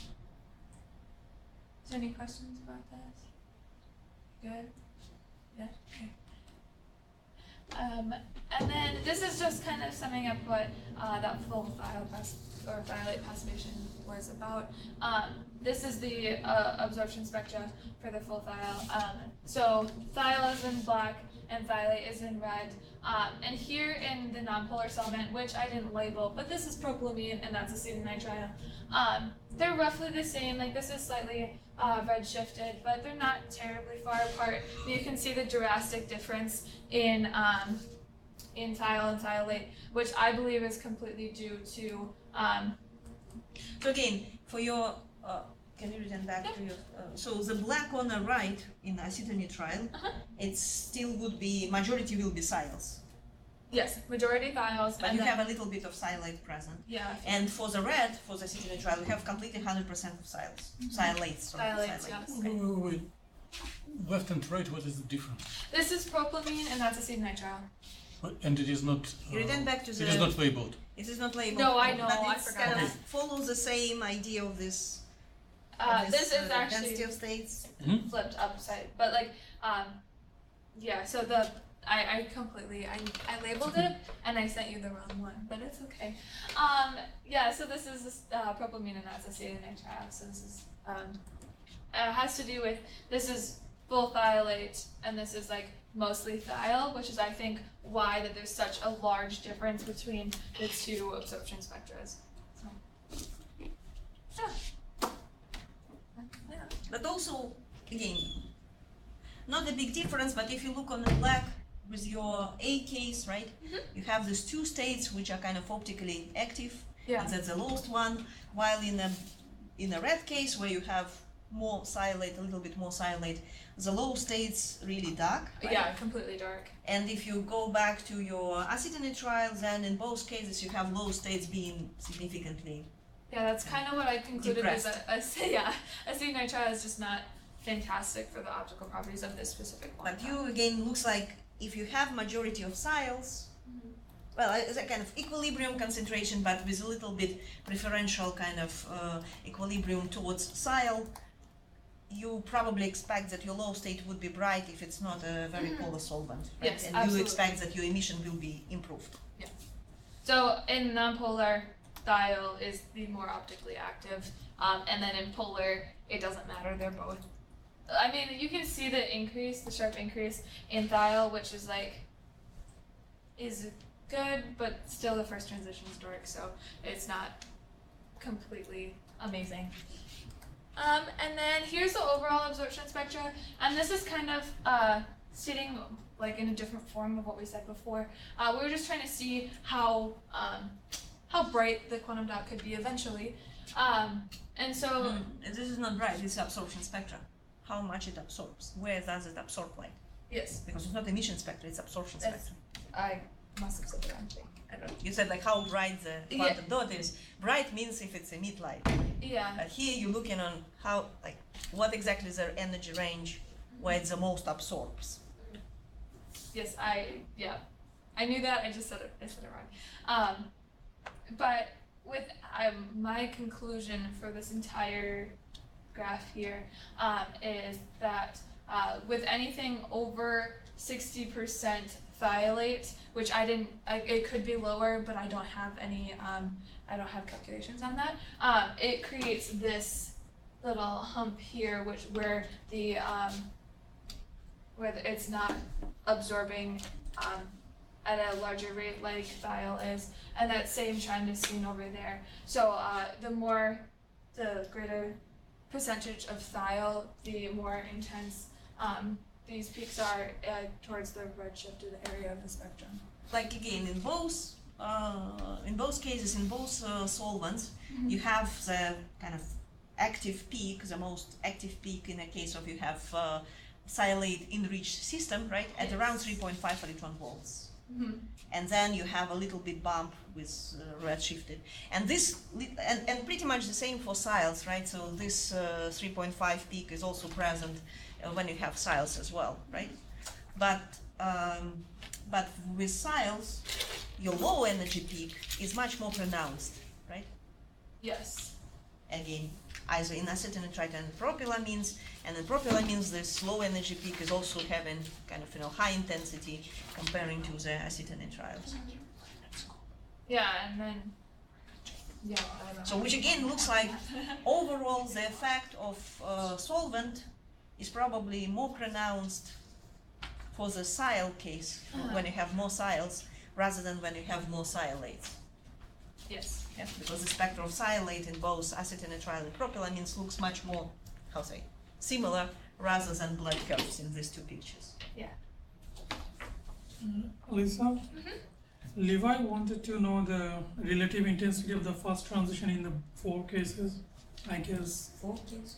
I guess he meant. He said 4 cases. I guess there are absorption spectra of the 4 different cases. These are 4. Is this what he's talking about? Oh, There are 4 lines. There's 4 here. Is this what he's talking about? Oh, maybe he's asking. Well, technically, what you can do, you Can also we just put him on the screen? I don't know what he's talking about. let's leave him. We can. But I can guess maybe Yeah. he's thinking about that. You have on left and right panels, you have different geometries, right? Well, Your geometry is different yeah. for these 2 cases. So technically, you can take the geometry which we obtained from optimizing acetonitride, Okay. 100% and whatever more dominated sials, and recalculate DFT in a No, they can't, Levi. propylamine and see how this The camera's on. different concentration of sialate, right, It doesn't matter. will be They could always. affecting the I see what you mean. So Yeah. maybe I'm not sure 100% You don't what want exactly his space. question is, but maybe he's asking like, what if you take all 4 geometries and calculate in the same solvent? Yeah. I understand. Because right now you're looking on the geometries which you obtain from the optimization, right? And then you calculate the TTDFT from optimized geometries. But we can take the same geometries and recalculate it with either this or He that. wants the relative intensity. Are you talking about whether or not I multiplied it? Relative intensities are on this axis. They are the same. They're multiplied by 100, just like If he wants to come in the screen, I guess he has a more long distance. Oh Jesus. It was Levi just asking. Now everything's gonna break. So can you hear me? Yes. Yeah. So the reason why I asked the relative strength of the S1s is because talking to the experimentalists here at Lannon, they do not think that if your solvent is a mean, so propylamine, they believe that propylamine would take away the proton from the thiol, which means you only put thiolate on the surface. Well, that's what But- I saw. No. The proton won't go to the surface, or it will go later, but it will initially be a thiolate, which then means that the surface Levi. should have.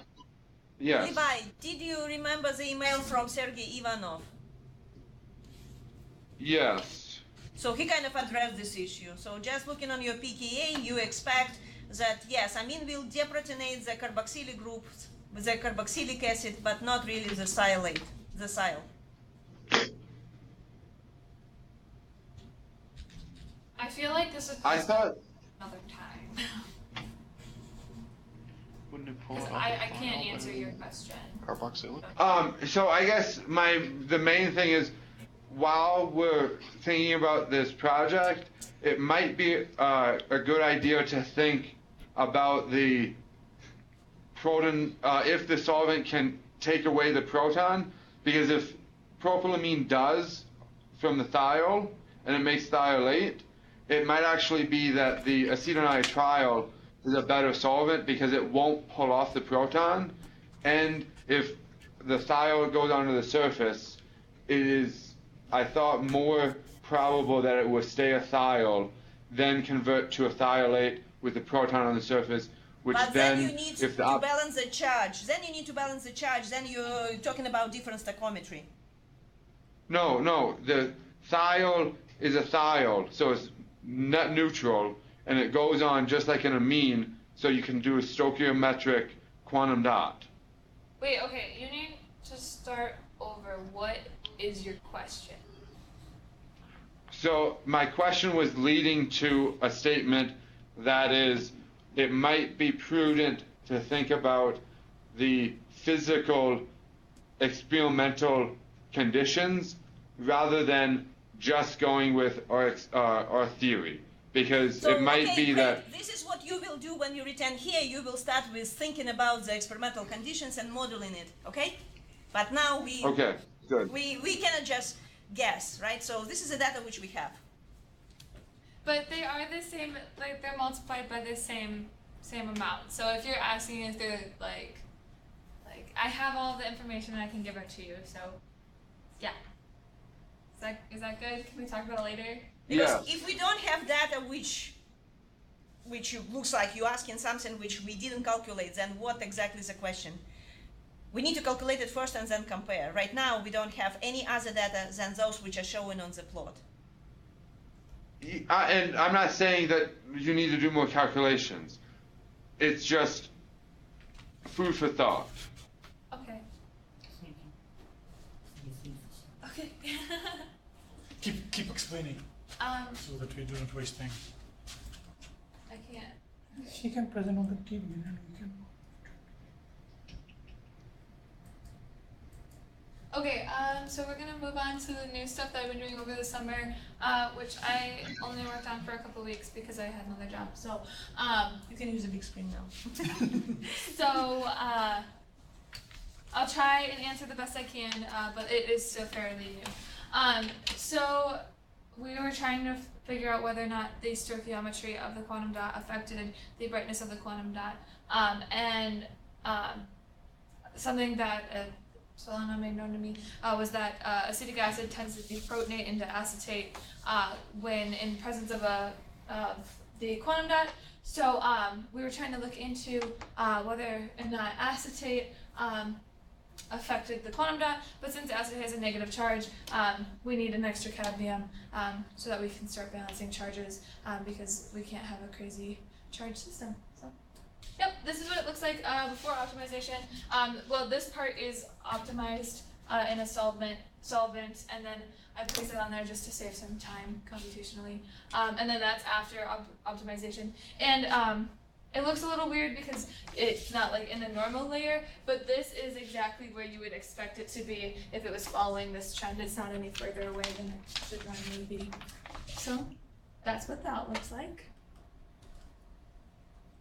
Okay, so top is the production density states, and bottom is the absorption spectra. So for each system, I included a little picture here so you can understand what I was modeling. Here is a thiol, and here is an acetate. So this overall system has a charge of +1. And so then I just optimized it to try and see. This is after optimization. Which of them interacting with this extra cadmium? Silate or thiol? They both are. The extra cadmium is right there. Huh? They both are. They're both to the same cadmium? Yes. Yes. I have to go back and model it some different ways, but this is how I started out doing it, so this is what I have results on. And if this doesn't prove to be useful in the long run. In other words, this extra cadmium is shared between silate and between thiol. And carboxylate, okay. Yeah. Just to see kind of how it interacted and if anything interesting happened. And you can see that the contribution of thiol and acetate is extremely not even close to a trap state. And that's the gap. What? Yes. Not close to the gap. Not close to the gap. And that is similar for the thiolate and the thiolate with a proton. The one issue I had here was I just not really thinking too much about it, put the proton too far away so it wouldn't interact with the acetate. So I'm like running a calculation right now where the proton is on the surface of layer A instead of on B, just to see if any interaction between acetate and that extra proton could occur. But for right now, that is what I have. But what I thought was really interesting is even with that extra proton on the surface, the thiolate gap, well, the thiolate contribution moved significantly more towards the gap, and that looks roughly like it did with the quantum dot without any acetate on it, which I thought was pretty interesting, just because, like, I don't know why it looks like that. So, yeah, anyways, that's something that is there. With an absorption spectra, they roughly look the same. The neutral systems especially look almost identical, except for the first two transitions are switched a little bit, but they start at roughly the same energy. But they're not terribly different between each of them.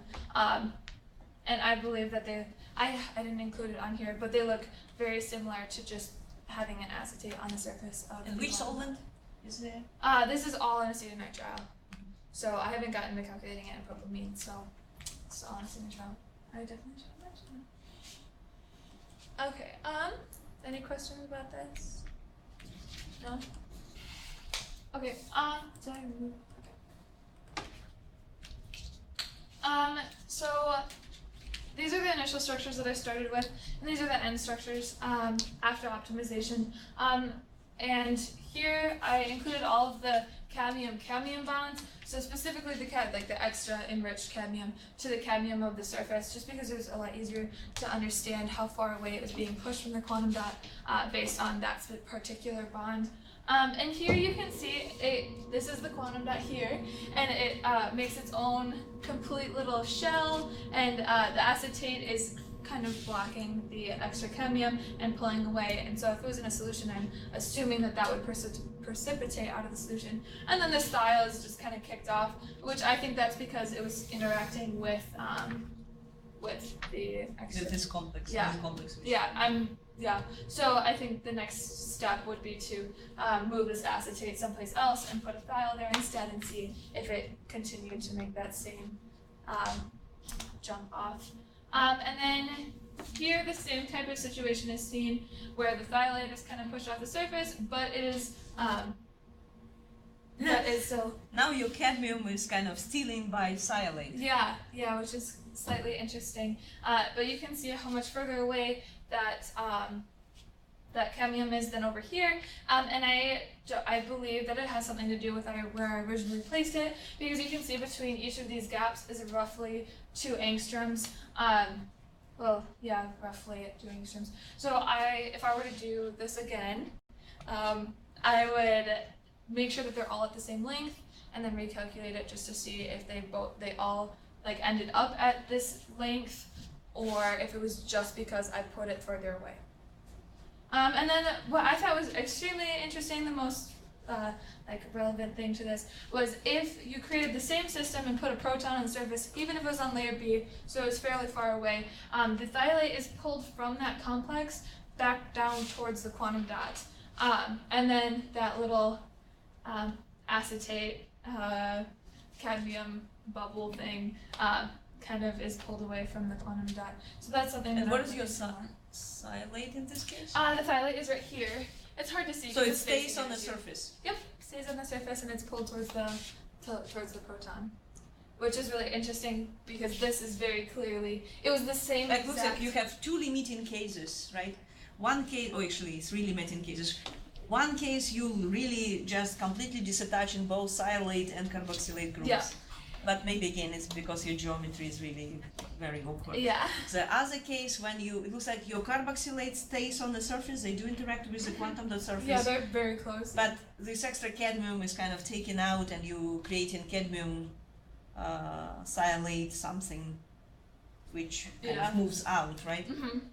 And then completely opposite case when you really create in the case of kicking out this cadmium carboxylate complex, but thiolate stays. Is it thiol or thiolate, by the way? Thiolate? That's thiolate, and the proton's on the surface on that. Okay, so thiolate stays on the surface of the quantum dot. Yeah, specifically due to the fact that the proton is on there. So at least you were able to see the case when you really losing the cadmium thiolate complex. Yeah, exactly. Leaving the thiolate on the surface. And completely the opposite behavior. Thiolate complex stays, a carboxylate complex stays on the surface, but you're losing. Yeah. Oh, it's not really carboxylate complex, it's really carboxylate groups. Yeah. And cadmium is kind of probably losing, and you're losing this extra cadmium anyway. Okay. Which is like, this is roughly the same as that. Like I started with, it's in the same position as far as on the outside of the quantum dot. So you can tell that the pull towards the quantum dot is very much caused by that proton. Yes. If I were to do this next, I would put the proton on layer A and see if it went the other direction, or even put the proton on the other side of the quantum dot to see if that even kept it there. And yeah, do you have a question? Okay. And then this is the exact same structure, like the same layout as the previous slide, where this is well, okay, never mind, sorry, I take that back. This is 2-acetate with no thiol on it, or thiolate, or anything. It's just 2-acetate with the extra cadmium. And so this is what the absorption spectra would look like, and that's what the DOS would look like, the PDOS. And so you can tell that this is at roughly 3.2, and it's a fairly bright transition. Not bright transition, but it's not dark. And then for thiol with 2-acetate, that's supposed to be 2-acetate. This didn't update any of my updates. Anyways, this is almost identical to this absorption spectra that we see there, and as well as with the 2-thiolate and 2-acetic acid, it's very much the same. So the acetic means that the proton is on the acetate rather than on the thiolate. So it's all these systems are neutral. So, but you can tell that they're very much similar as far as their absorption spectra, and there's not a significant difference between them. And I think that's due to having more acetate.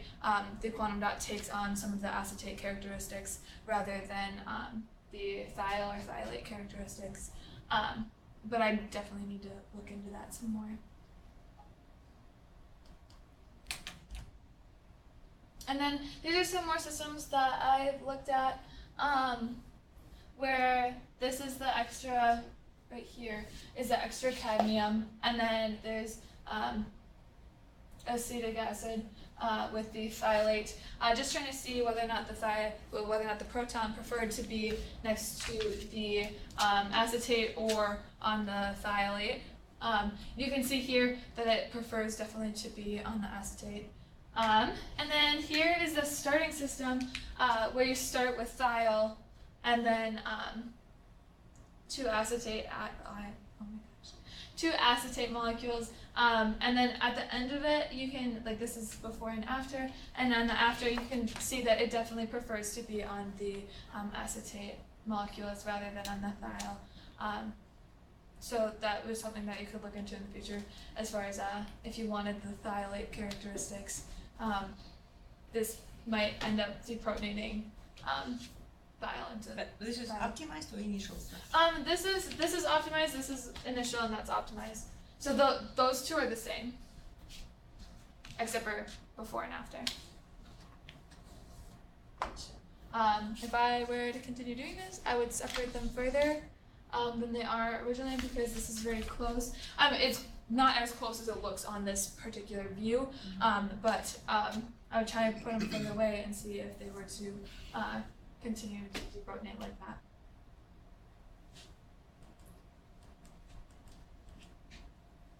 And then these are my conclusions. So this is specifically for the first part of my research. The more complex basis set for the sulfur atom didn't really affect anything. Propylamine creates more networks than amine, so if that's what you're, not amine, oh my goodness, than acetylnitrile, so if that's what you're looking for, that's the way that you could do that. And then the network that's created from propylamine, the more redshifted the spectra is. And then for the full thiol, propylamine causes thiol to deprotonate more, which we talked about. And then having more than 60% thiolate reduces the redshifts the spectrum, as well as reduces. Okay, that was not right. I'm gonna move on. I'm gonna come back. Okay, no, I got it. Okay, so it just reduces the oscillator strength of the first few transitions. Compared to, yes, it red shifts and blue shifts, but both of them are decreased. There we go, got it. And then for the thiol and acetate system, with when acetate and one thiol, the effects of the thiol can be felt on the quantum dot, and you can see it. But with two acetates and a thiol, it has mostly acetate characteristics. And then more than one acetate in certain situations, I should have put that in there, causes the extra cadmium to dissociate. And most acetate complexes, I haven't come across one that does, but I'm not going to say all of them, have no dark transitions or trap states. So yeah, that's that. Any questions? Let's thank first,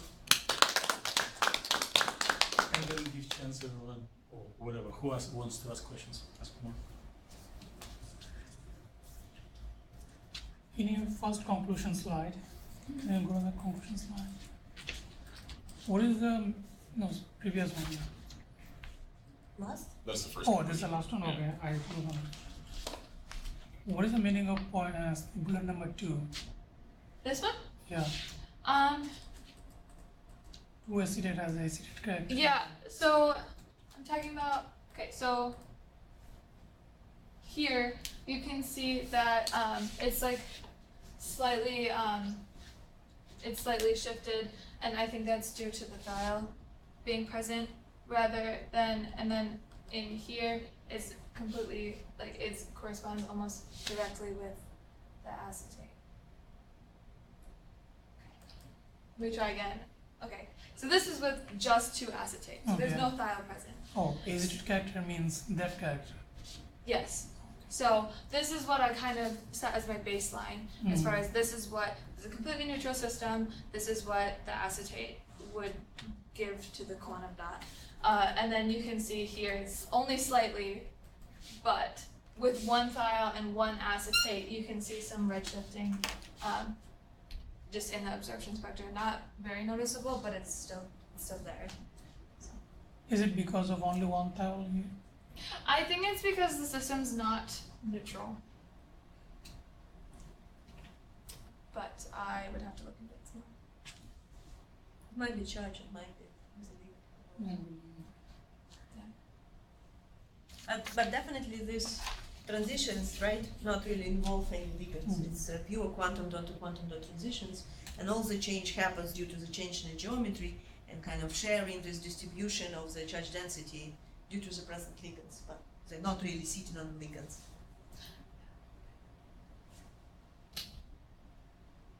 Anything else? No.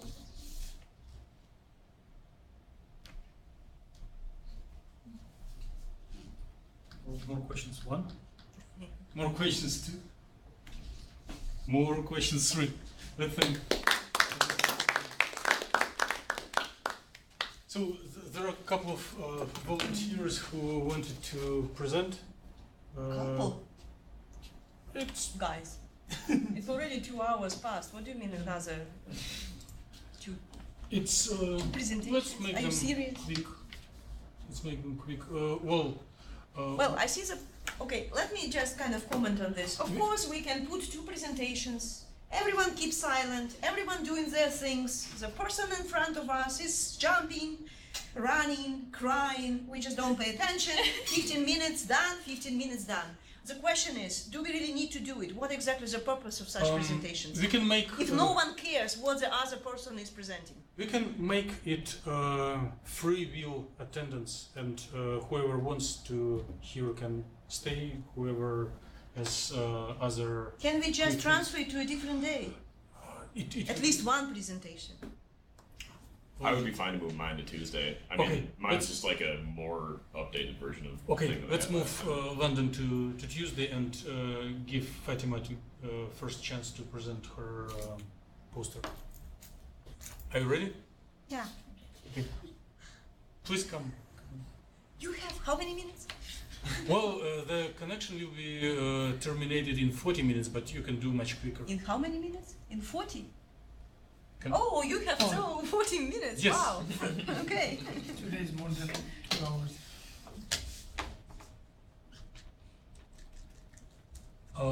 How to make full screen?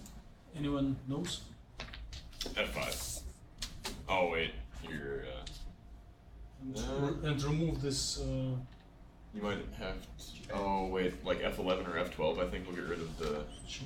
Okay. Alright, I think I have to go. And you can scroll over. Especially you only scroll. This is my last good reading. I know. Oh, thank you for this service. You can do one thing, Ben. Okay, you can take my key and then. So don't forget us. Come to visit us. Oh, I will. And I'll see you guys for Boston too, so.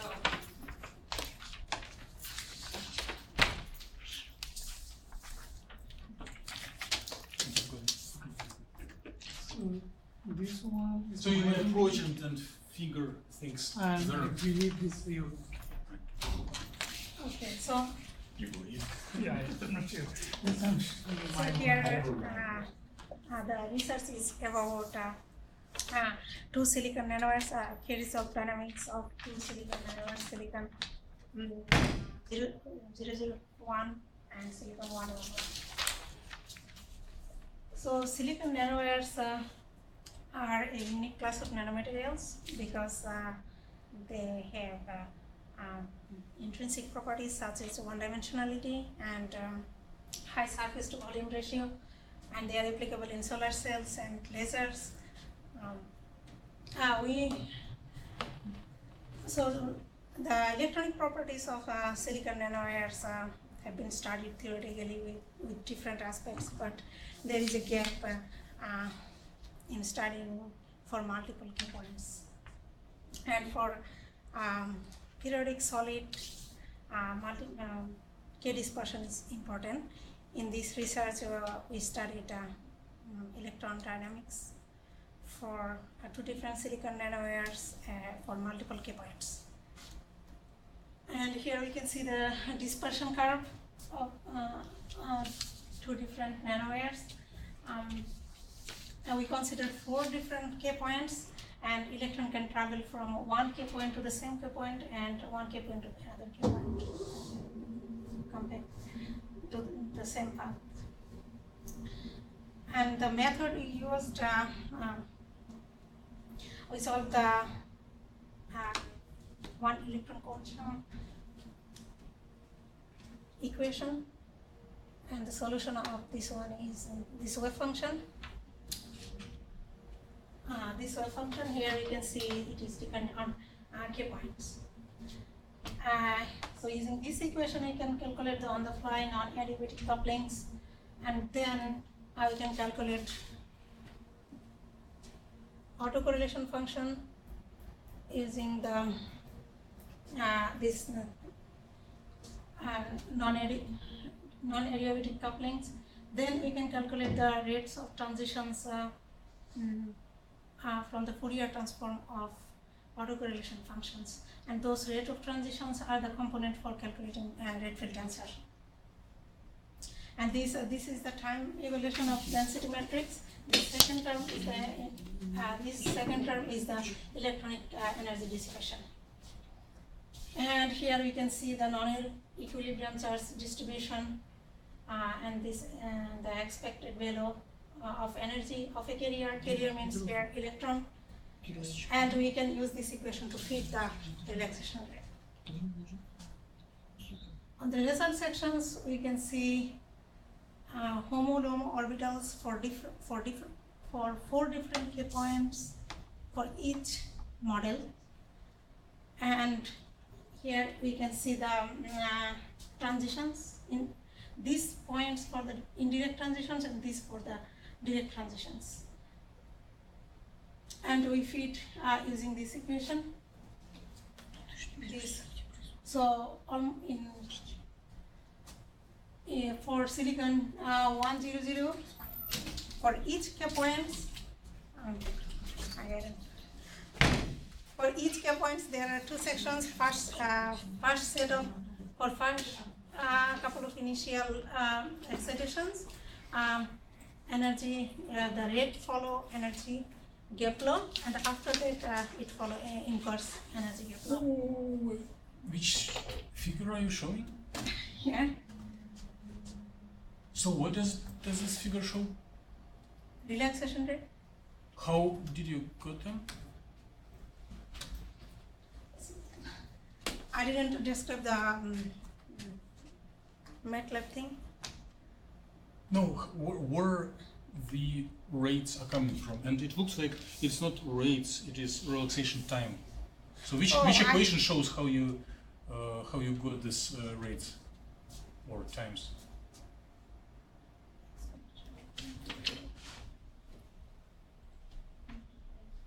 But it shows only the expectation value of energy, and your rates are K. Where is this K? Where is the rate in this equation? It's KE. Okay, and how do you find it? So we use the MATLAB code.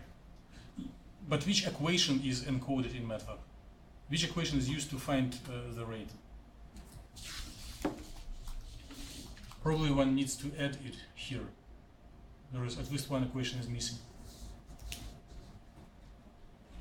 So if get it from this equation, Hmm? energy, like she already has equation for the change in energy with time, right?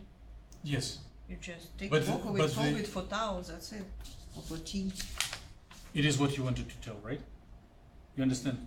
Yeah. So this energy is function of time. Charge distribution is function of time and energy, Mm-hmm. and this is the energy of the Yes, electron. yes, yes. But what should you do with the last equation to get the rate? Oh, I think one more equation should be after this. Yes. So which equation? What should be done to this equation to get the next one? You need to solve this equation with respect to which variable? So I need to take the logarithm and get this. Yeah, you need to solve it for t, right? Yes. To find Either t, take you need to solve it for t. either take How do you do logarithm or maybe integrate. When you integrate exponential, the rate comes to the front. Yeah. But so it another needs to be there. one more equation should be. So you do show a lot of points on your diagrams with the rates. Where these points are coming from? For different states. For different initial conditions, how do you choose initial conditions? Is it explained in the poster? Yes, it's like says dir k equals 0 in dir k equals 0. But this is your initial conditions, right? It's additional thing. It's a key point. So how do you choose initial conditions? So in energy profile, final energy profile, all the states for 4 different K points are there, and we select the particular number of initial states as initial states. But at some specific energy? So yes, we start from HOMO is energy, HOMO is 1, then below HOMO is 1 for holes. So LOMO is 1 and above LOMO is an okay, like you have after correlation function, right? Mm-hmm. And it has so many indexes in this function, right? So which of these indexes stays for the state? I and J. IJ? Yep. Okay. or it is pair of states. You probably need to I and K. Together? Yes. Well, K stays for the K momentum, right? So I didn't get answer to. But it kind of relates to your question. Okay. So your after because she's finding rates based on the after correlation function, and to this after correlation function, you really have to contribute only 2 states contributing, right? Mm-hmm. Yeah. So which ones? HOMO and LUMA, or which states you really consider in there? So one. Or you really look all of them? It might be it might be at same K points, two different states, or different K points, 2 different states. But which pair of states are choosing? At some specific energy or? Let me be more detailed in the question. I see 2 possible answers. You systematically explore all possible excitation energies, just one by one, or you select optical transitions with largest oscillator strengths. You have so many points. How do you select? I selected just first 10 states. So 10 lowest orbitals. Yeah. Okay, so you just systematically scan through possible excitations. Okay. And you are showing equation for n sub k, n prime, delta n, right? Yep. Third line from the bottom of your, yes. So what it is, and this is equilibrium charge distribution. but do you illustrate this equation by any figures? I think for illustrating this one we need green figure. It will be really great. Which figure? Explain which figure you want to add. Green figure. So what is green figure? So electron is the path of electron, how it is coming to the bed edge. So like You will have energy on your y-axis and time on your x-axis, right?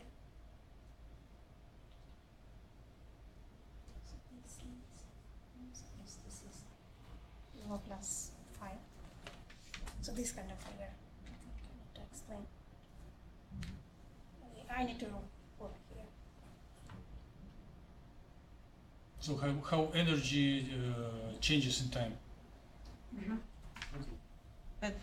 But then there will be 10 figures like this. Well, right? For each one can show case. only most representative and tell that the rest look similar. So in your research, you were doing like 60 figures like this, and each figure results in one number. So each point on your on this diagram represents one figure, the dynamics figure. Okay, so you explored large range of initial conditions. Yeah. And now you summarize. So can you explain what is the summary? So for silicon, You are the only participant in the conference. For a couple of initial excitations, for all K points, almost all K points, we can see it follows the rate follows the energy gap law, and after. What is energy gap law? Just help us to. So energy gap law is electron comes to the band edge quickly when they have the relative energy is closer between the two states. And after those couple of first initial states. So if the x-axis on your diagram has smaller value, then the time should be shorter. Yeah. So it should be linearly growing line if it obeys gap law. Okay, and can you finger on which line are you explaining right now? These lines. So you split your energy range onto intervals, and on different intervals you have different trends. Yeah. Okay. So please keep explaining. Yeah, and for the difference between the relaxation rates, for these 3 K points, you can see the difference almost 10%, and for the 0.5, they change linearly. Wait. Difference between what and what? Direct and indirect transition at different K points. But so how let's think, focus. Look around. Did everyone understood the figures? No way. You have too many data on that figure. No one will understand. Point by your finger and tell which lines belong to direct and which lines to indirect. So explain what is direct, what is indirect. These lines are indirect for indirect transitions, and those lines for direct transitions. These colors are T. Let's start from the beginning. I don't understand what does it mean dissipated energy. Dissipated energy to where? For what? Okay, so if electron comes back to the band edge from the excited state, it dissipates energy, right? So it's the energy difference between like the frontier and wherever it got excited. Excited to. state and the low. Okay, one person in the audience has understood. Good. And this is just for electrons. You're not considering holes. No. And then what your vertical lines shows? Like you have vertical red, green, and bluish. I wanted to show the difference between direct and indirect transitions, because these transitions for indirect transitions means we include the electron transition from one K point to another K point. So I think these lines, like your vertical lines, they're not based on any data. No. I would take them out because you kind of have a very distinct, like those which are direct looks like they're on the top, right? Those which are indirect, they're on the bottom. Exactly. So you already, and something is in between, I don't know, like this pink linear kind of curve. You're talking about this or?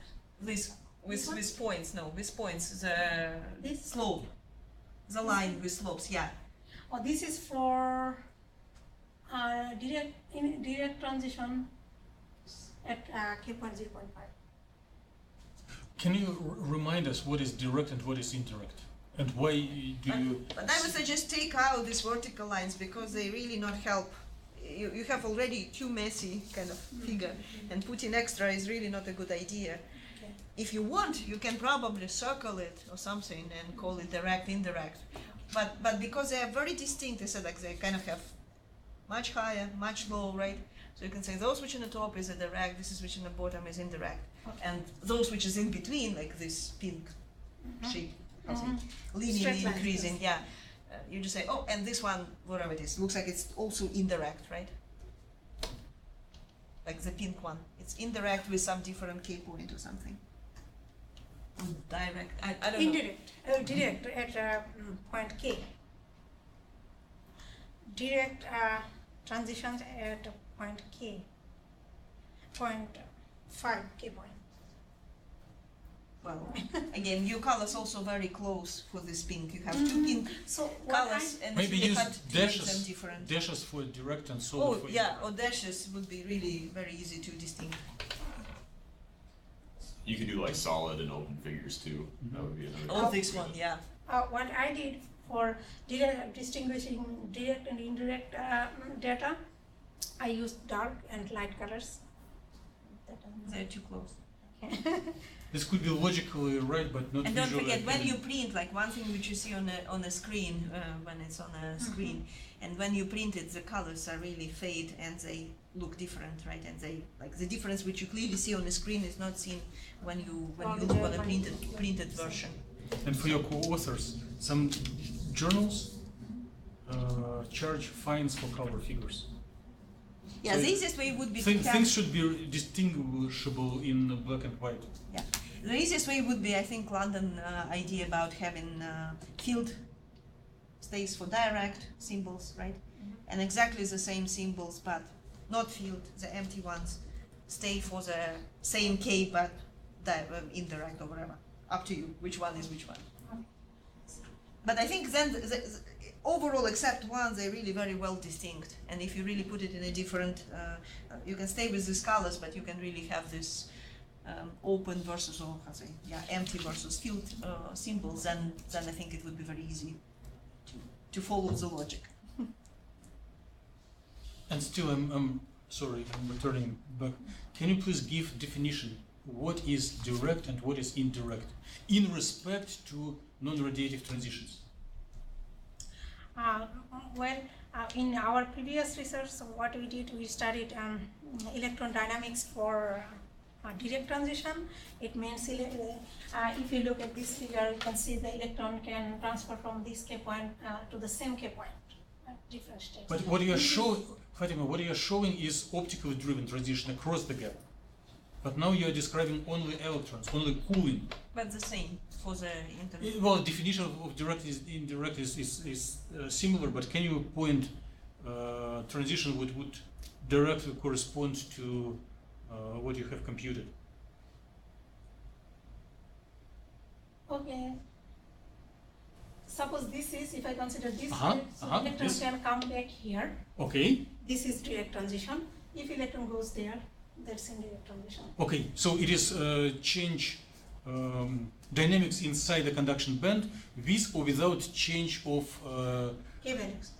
of momentum. Okay. But you have how many?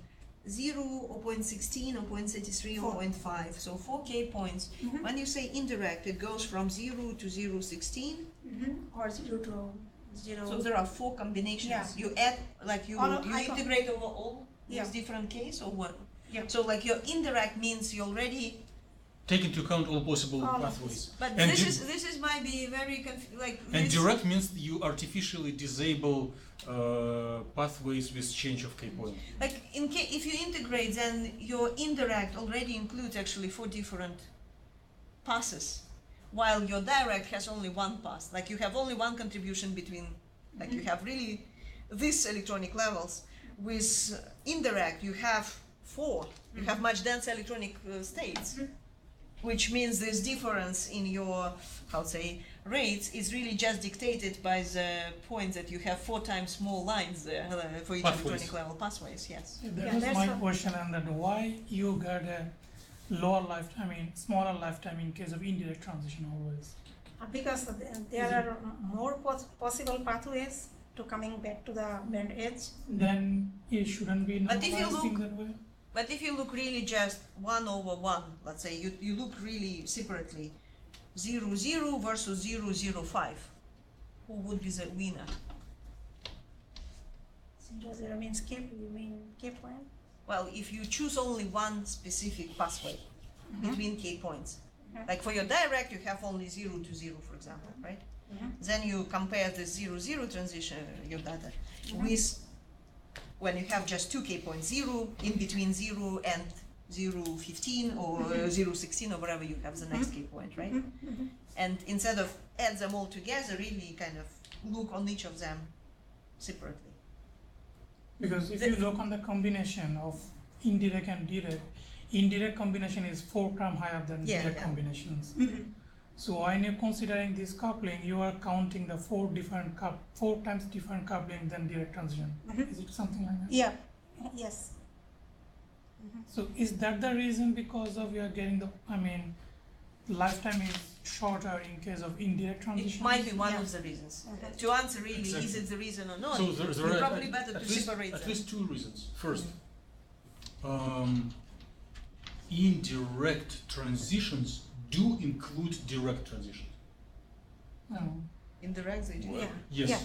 Indirect include direct. So it means they all. It's not indirect direct. It's completely all possible pathways. Yes, what she calls indirect, it means both direct and indirect.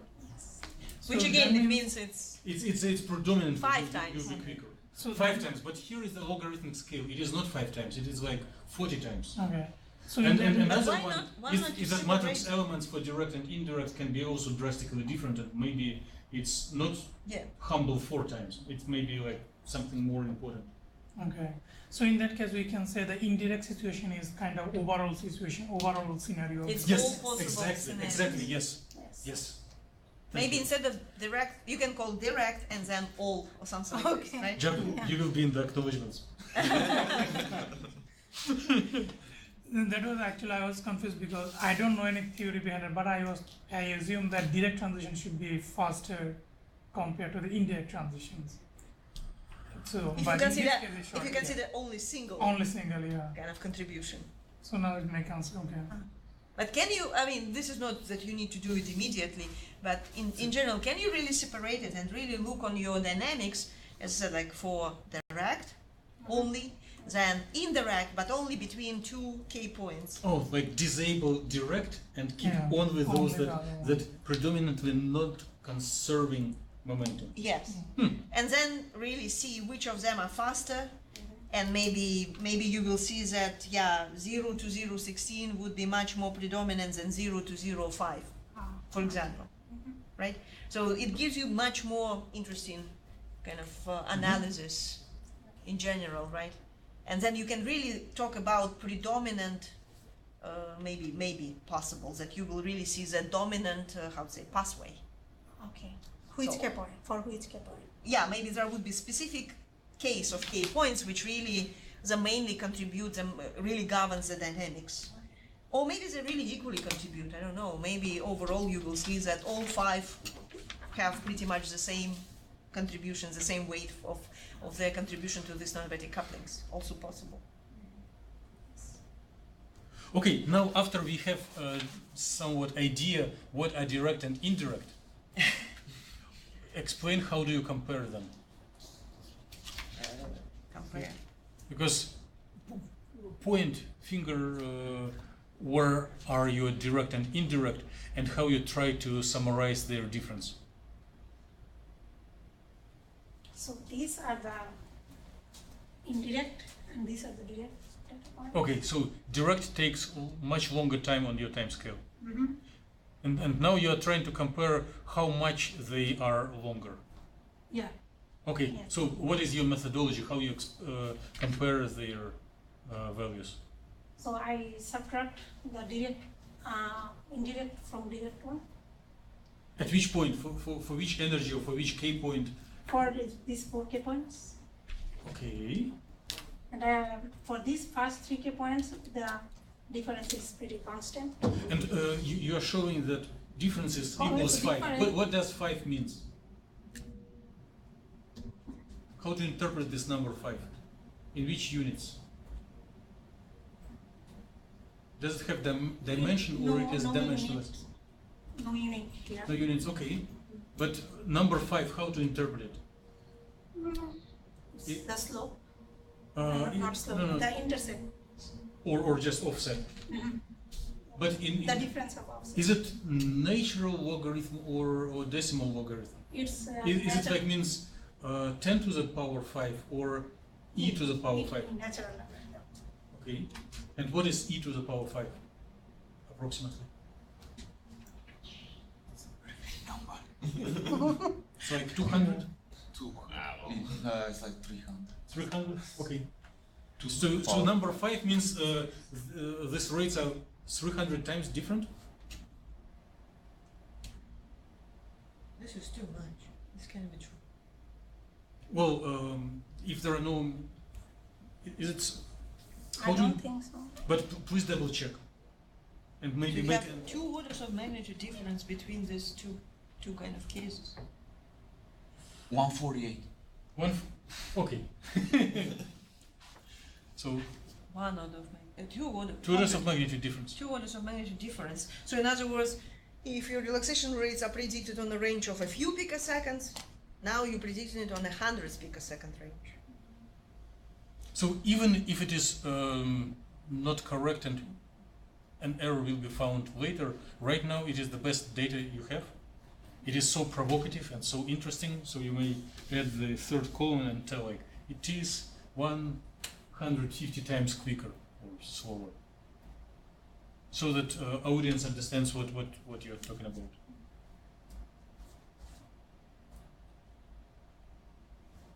And is this difference the same for each K point, or there are some trends? Yeah, for 0.5 K points, the difference is linear.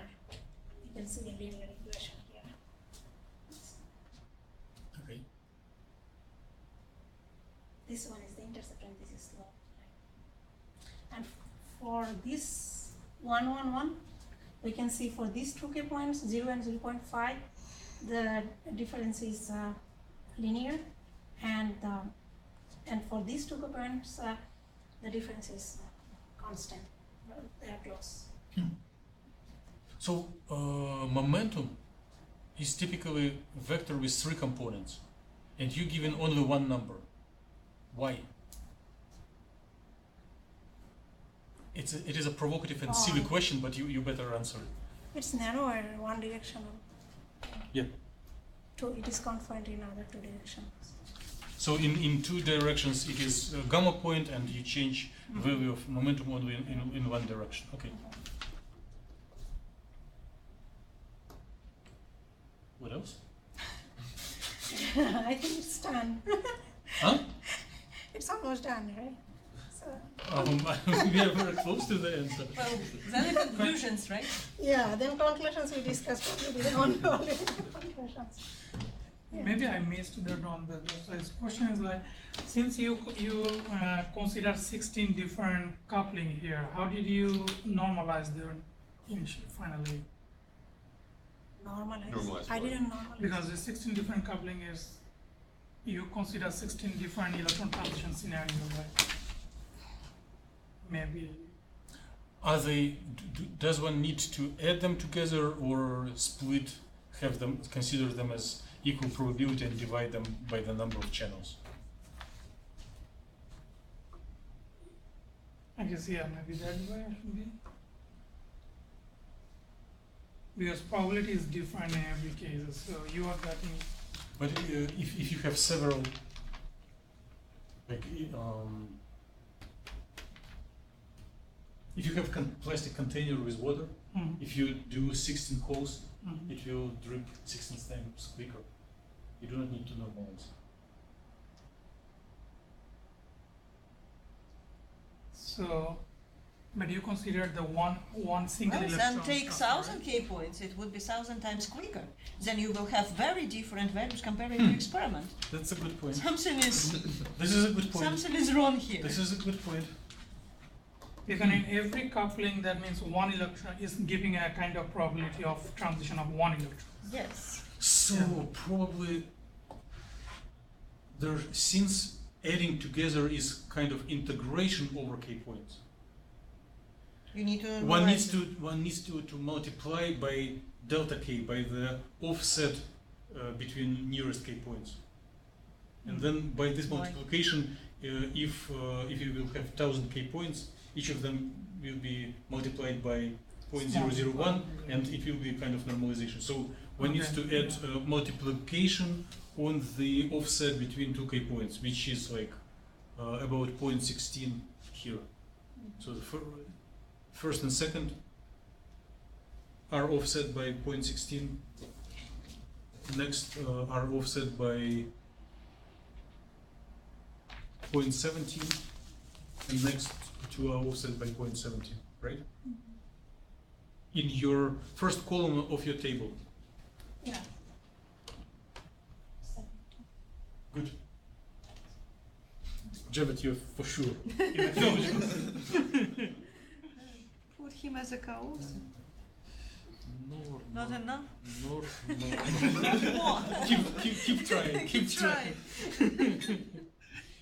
Normalize by multiplying with delta k.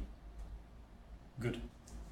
And then it will be not as glowing difference, not 2 orders of magnitude. But Just 1 order of magnitude. Yes, which will be more trustable. Okay, good. Wait, do you want to multiply by delta k, or would you want to divide by that? Probably multiply, because you integrate. When you add together all channels. But delta k is less than 1, right? Yes. Yeah. Yes. Multiply each factor by small number, and then it will be. It will be smaller. Oh, I guess he is right. Then you need to divide by the whole But it, number. like, it shouldn't change if it's smaller than 1 or bigger than 1, right? If you went bigger than 1, then you just No. everything K up. changes from 0 to 0.5. It is already dimensionless. Okay. Or divide by number. I mean, multiplied by the delta k, and then whole number divided by the total Number k. of k Mhm. points.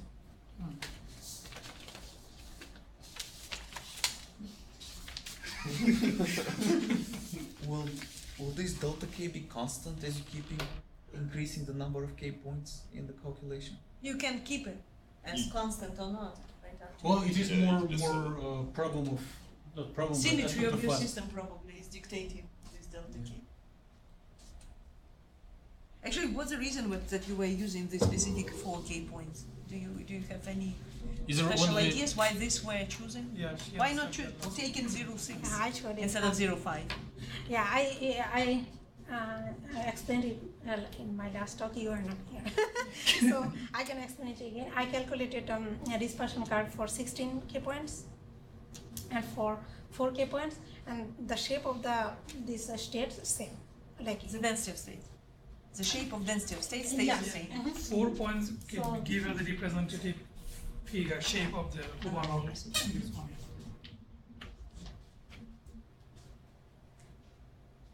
So what are your conclusions? my conclusion is Everything has to be normalized. so the direct transition, indirect transition is quicker than direct transition. Good conclusion. And probably if one But normalizes, it will don't stay. call it indirect, call it Or all over possible transitions. transitions, right? Yeah. So to be kind Direct plus indirect.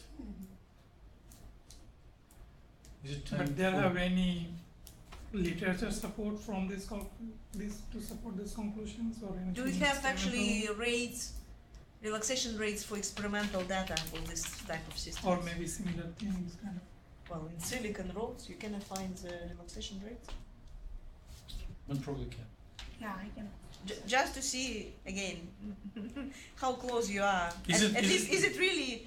Which one is more correct by order of magnitude? Yeah. Is it on the picosecond range or hundredths picosecond range or tenths picosecond range, right? Something like this. On the other hand, they're probably thicker, right? You don't like it's 1 nanometer. How thick your layer, your nano, whatever you call it.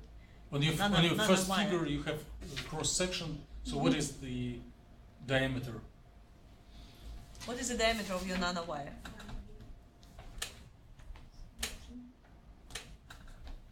Around 1 Maybe nanometer or more or less? 7 angstrom. Okay, so it's even less than 1 nanometer. It's very extremely small, Very, extremely very narrow. tiny. So in addition, all observations can be affected by confinement. Yeah.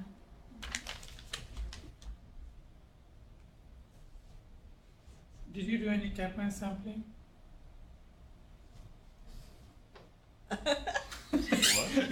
It's provocative question. K-point sampling. Because in your calculations, how big is a unit cell and so how many K-points you need to get the. Oh, but this is, I think this is what she says, like if she takes only 4, it's already kind of showing the density of states for the entire system. Her first figure is K-point sampling. It's like the check, would you agree that you are showing K-point sampling? No, this one is a 2 different system, right? Yeah. Yeah. What is the difference between these two systems? So it is cut in different directions, different plane. Growth of nano rod Direction. is different direction. So you should call it nanorod or nanowire? Nanorod, nanowire. Nanowire, because nanorod it would be confined and you have infinite, right? Well, nanorod means you have very long. So your confinement not really affected. On experiment, they call nanorod if the length to diameter is about factor 10. So you can already probably take it as. But if it is longer, then it is nanowire. Okay. But I think nanorods, you can find nanorods of about 1 nanometer in diameter. Yes. But for nanowires, usually it's much wide. It's maybe longer, but it's also much wider as well. So Well, some papers from your reference list may have this data on relaxation rates. So this normalization condition that Java mentioned is not in. No. That's why they put it in That's the why- acknowledgement. Yeah. So There are huge time difference, yeah. That's how important is it? How much will it change? It looks like it will change orders of magnitude. So Well, it's important. If there are 4 key points, it means that each 16 different combinations. so divide each rate by 16. So instead of 150, it will be like 10. In fact, one order of magnitude difference. So it is important. It changes from 2 orders of magnitude to 1 order of magnitude difference. Okay. More questions? If no, let's thank Fatima once again. So we have agreed to postpone anyone in the waiting line to the next meeting. Okay, and Fatima, please collect whoever was doing comments and implement them to the poster. Something.